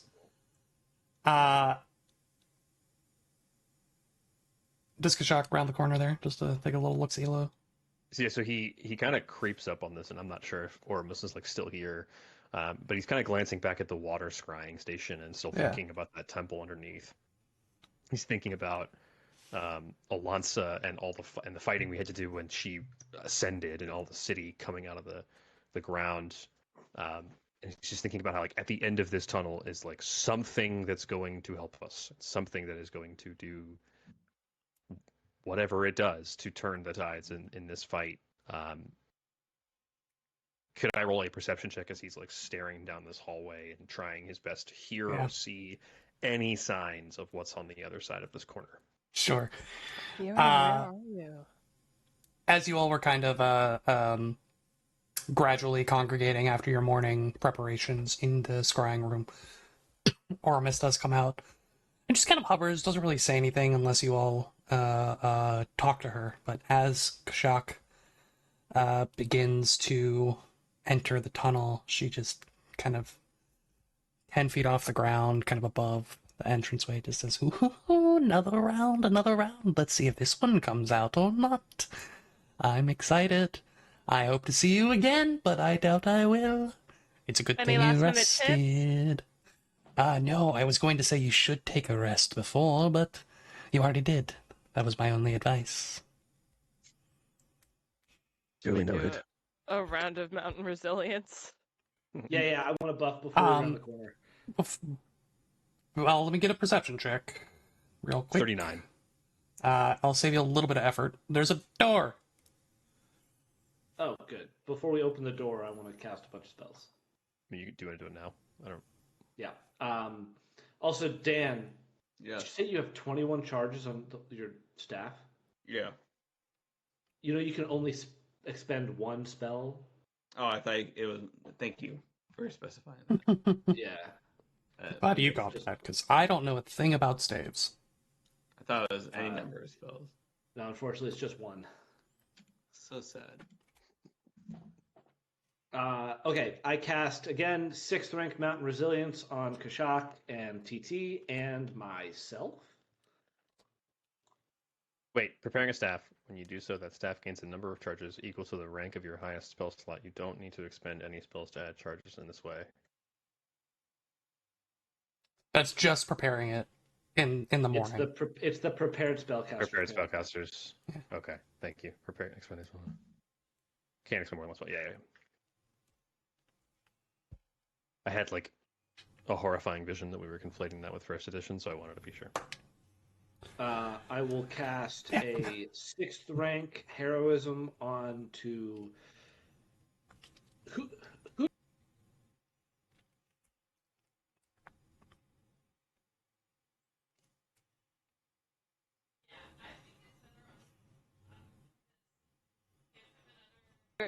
Bonus to his perception, and to the attack. I think it's.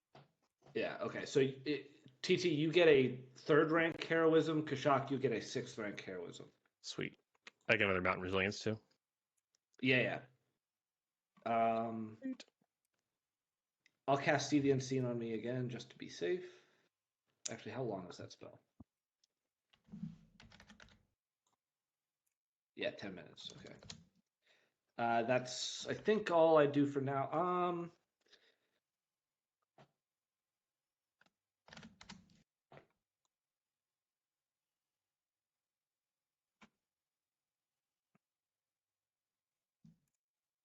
Weaver will expend 1 4th level spell slot.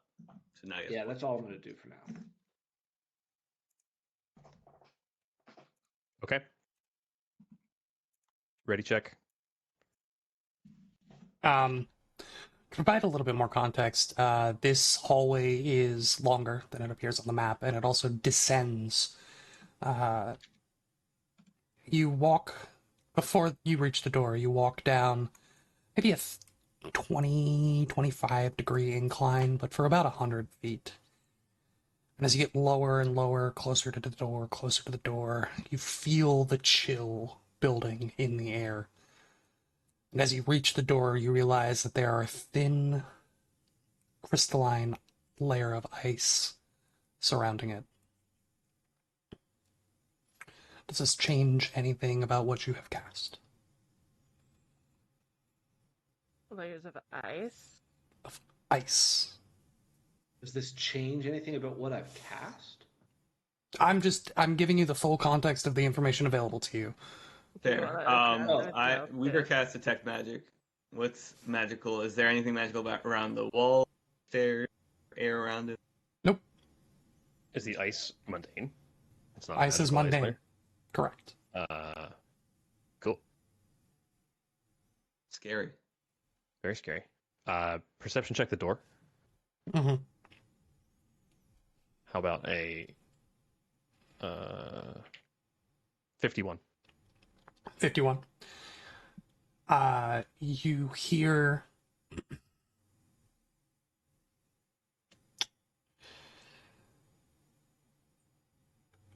two pretty distinct repetitive sounds.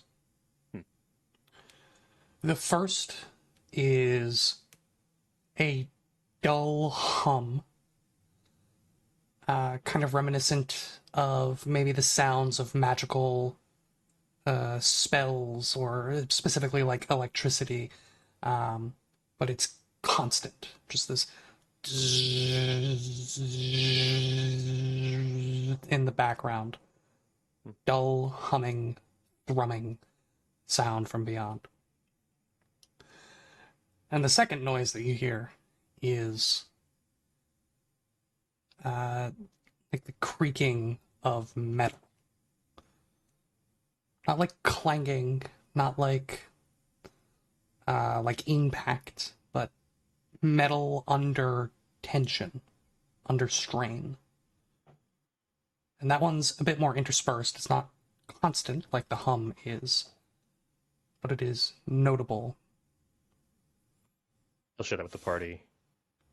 Do we think maybe it's chains holding the artifact together or down on something? And those chains are stretching. It might be some sort of clockwork guardian. No footsteps or anything, no clanging of that regard. No.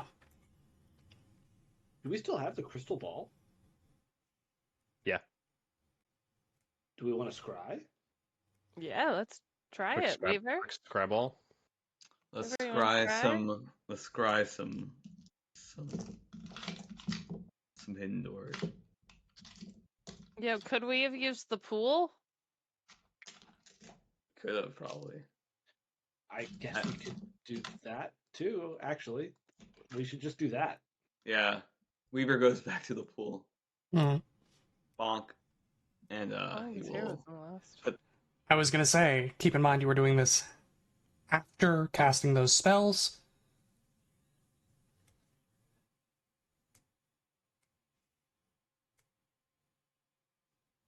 No.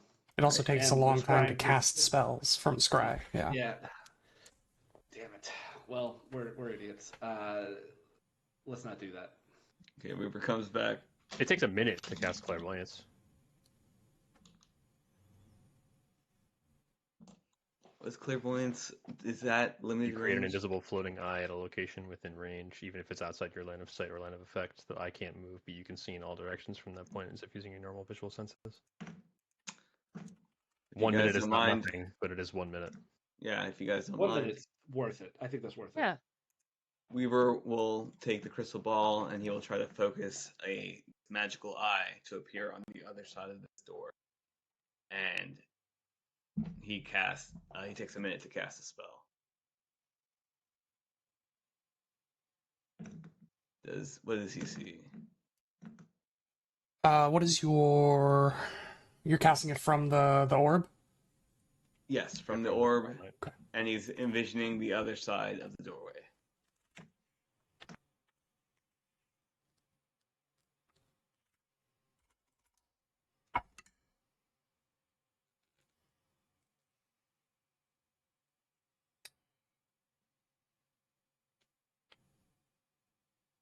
The crystal ball?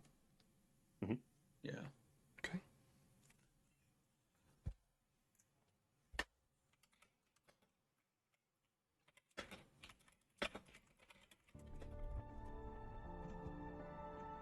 Ooh, magic. About 40 seconds into your casting, the magical energies from the crystal ball cease flowing as your spell is dispelled. I don't. Oh, that's bad news. That at all. That's probably just magical setup for the room. That's probably Karnas preventing you from doing that.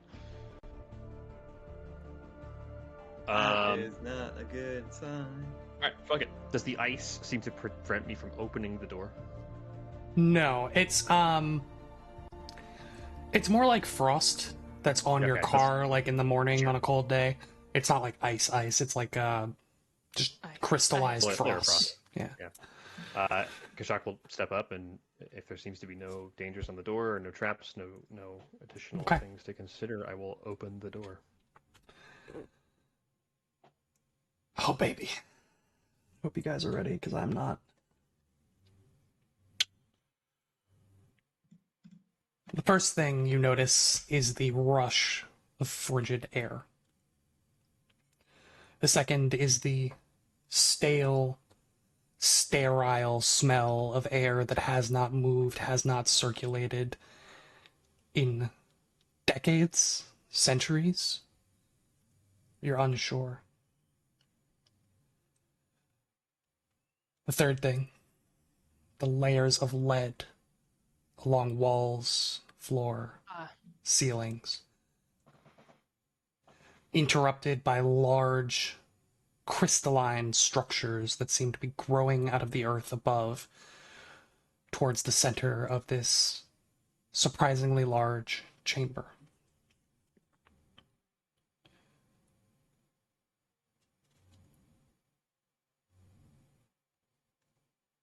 I don't actually know what you would call this shape, but a four-sided or eight-sided, like octagonal prism Probably like an octahedron. Octahedron. Octahedron.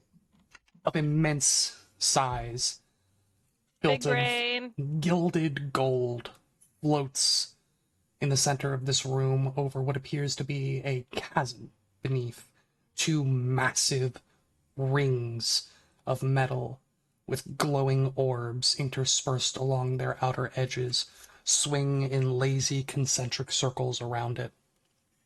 And around that, a buzzing blue shield of energy encapsulating the structure as a whole. A voice rings out from the far side of the room. No. No, you should not have come, my children. I'm so sorry.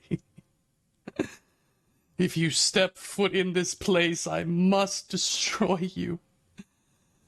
And it will hurt me.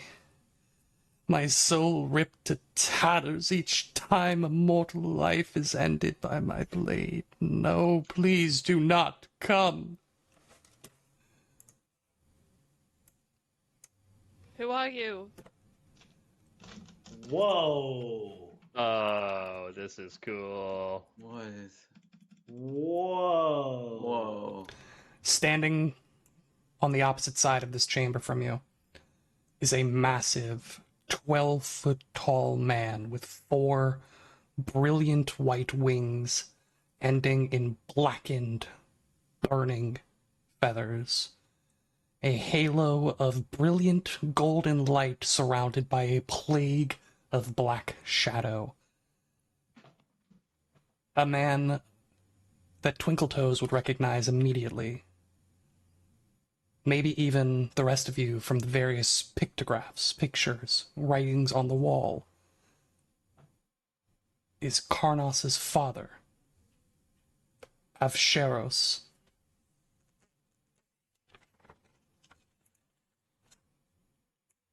Let me get you that good handout art. Oh. This one. Ben, while I'm doing this, why don't you give me some spicy boss battle music?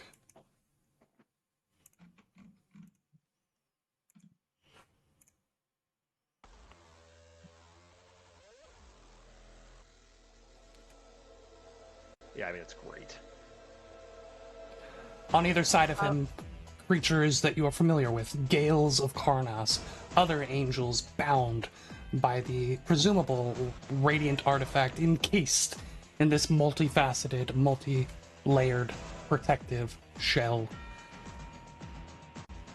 I need all of you to roll initiative. Oh my god.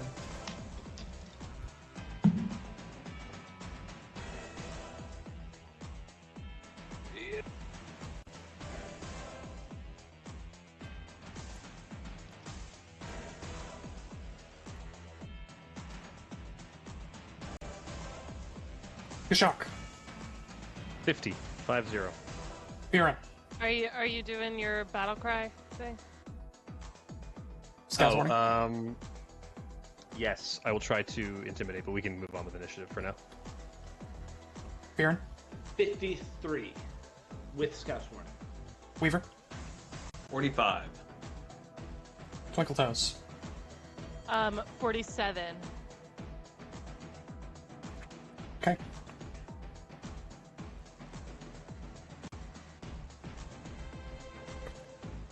Could I attempt an intimidation demoralize on the right Gale of Karnos? Of course you can. 37 is my total. 37 is the total.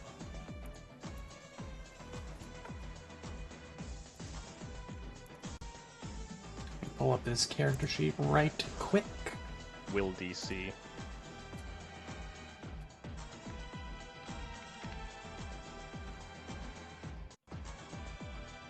That is a regular failure.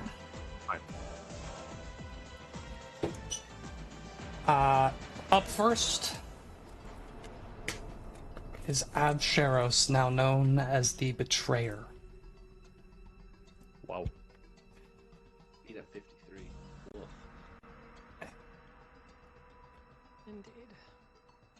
I assume he's a big dog.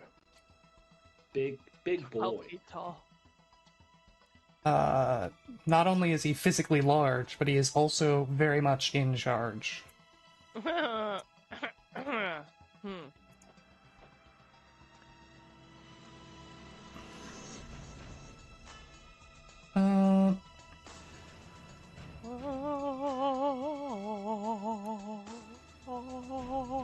First thing that's gonna happen is he just begins wailing, crying in anguish. This like otherworldly wave of pure despair washes over you. I need everyone to roll will saves.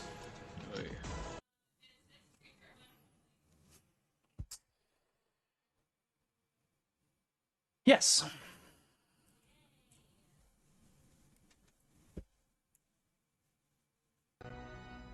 $46.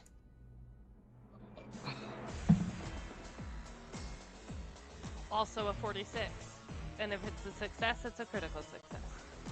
Viren? I rolled a natural 1 that I hero pointed to a natural 6 for a 39. Is that your second hero point of the night? No, I used the hero point. Oh, Weaver used the hero point. Yeah. Sorry. My bad. Weaver, what'd you get? 48. 48? 48. It's a great success. It's a success. Weaver is unaffected. Viren, I'm sorry, what was your total? 39. 39. Everybody else is frightened too. 46 is a failure. Everybody else is frightened too. That's not good. It's just basically I don't have heroism. Oh wait, hold on. Oh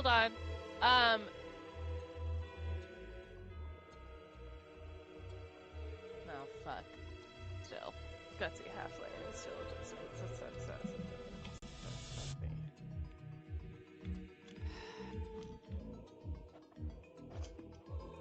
Those of you who are frightened also cannot willingly accept the aid action from any other players until the frightened condition is removed. Okay.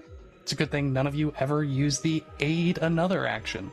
I was gonna say that this fight is doomed now. I don't know how we're gonna back up. I don't know how we're gonna do this.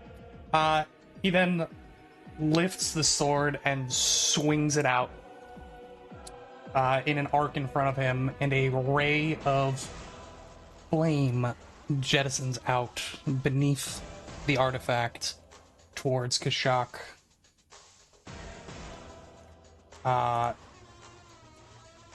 Jack.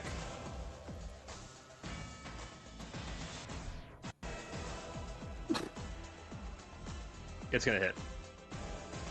Yeah, I mean, I just spiked a natty 20 on his first attack roll. I rolled 8. That triggers my 8 another, actually. 8 plus 2 AC. That is a critical hit. For... What's the result? I'm joking. More than enough. For 78 points of damage. That is, spirit damage. Okay. And you are dazzled. Okay. From the crit. Next up is Furin. Furin will cast a 7th rank haste on his allies. Thank He will then seeing this like flame blade impact on Kashak, will I think just instantly treat wounds Kashak. Battle medicine, excuse me. Mm-hmm. And I am going to do this at the higher DC 40. Come on. Hey Jack, did you take off the 10 for mountain resilience? That doesn't proc on spirit damage. Oh, it was spirit damage. Goddamn. I missed that. Natural 3. I fail.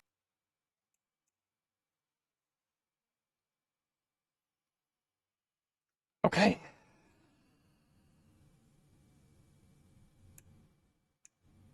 Okay. From me. That's my turn. Next up is Kashak.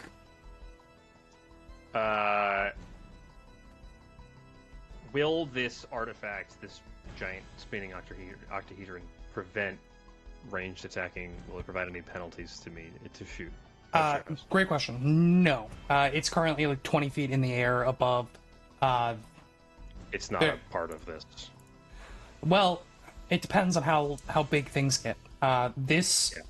If we consider this level at the bottom, you'll notice that there are like 2 tiers of this map.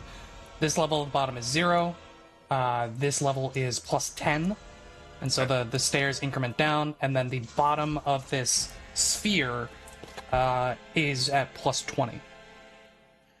Ashtaroth is in the dome, he's in the bowl. He's on the stairs. He's on the stairs. So you are both below the realm of the sphere. Okay. As a free action, I will hunt the Gale of Karnos that is here to the left. Okay. I will enter point blank stance.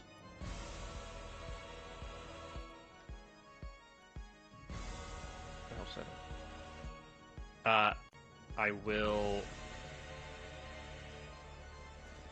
uncork Sheethra from her prison of normalcy. Mm-hmm. Prison of normalcy. Okay. So that was free action 1, 2. I will command Sheethra, and then I will take a hasted strike action. Sheethra is refusing to load. 1 second. There we go.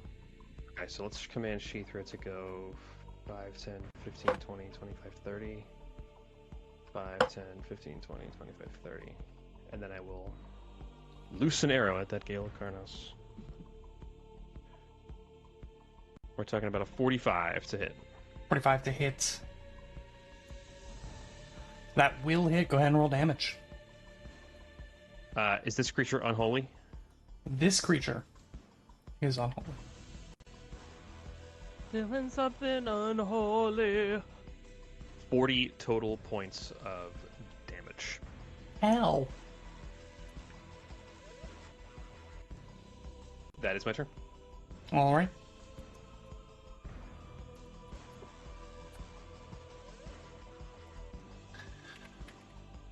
We will find out what Twinkletoes does on her turn next week.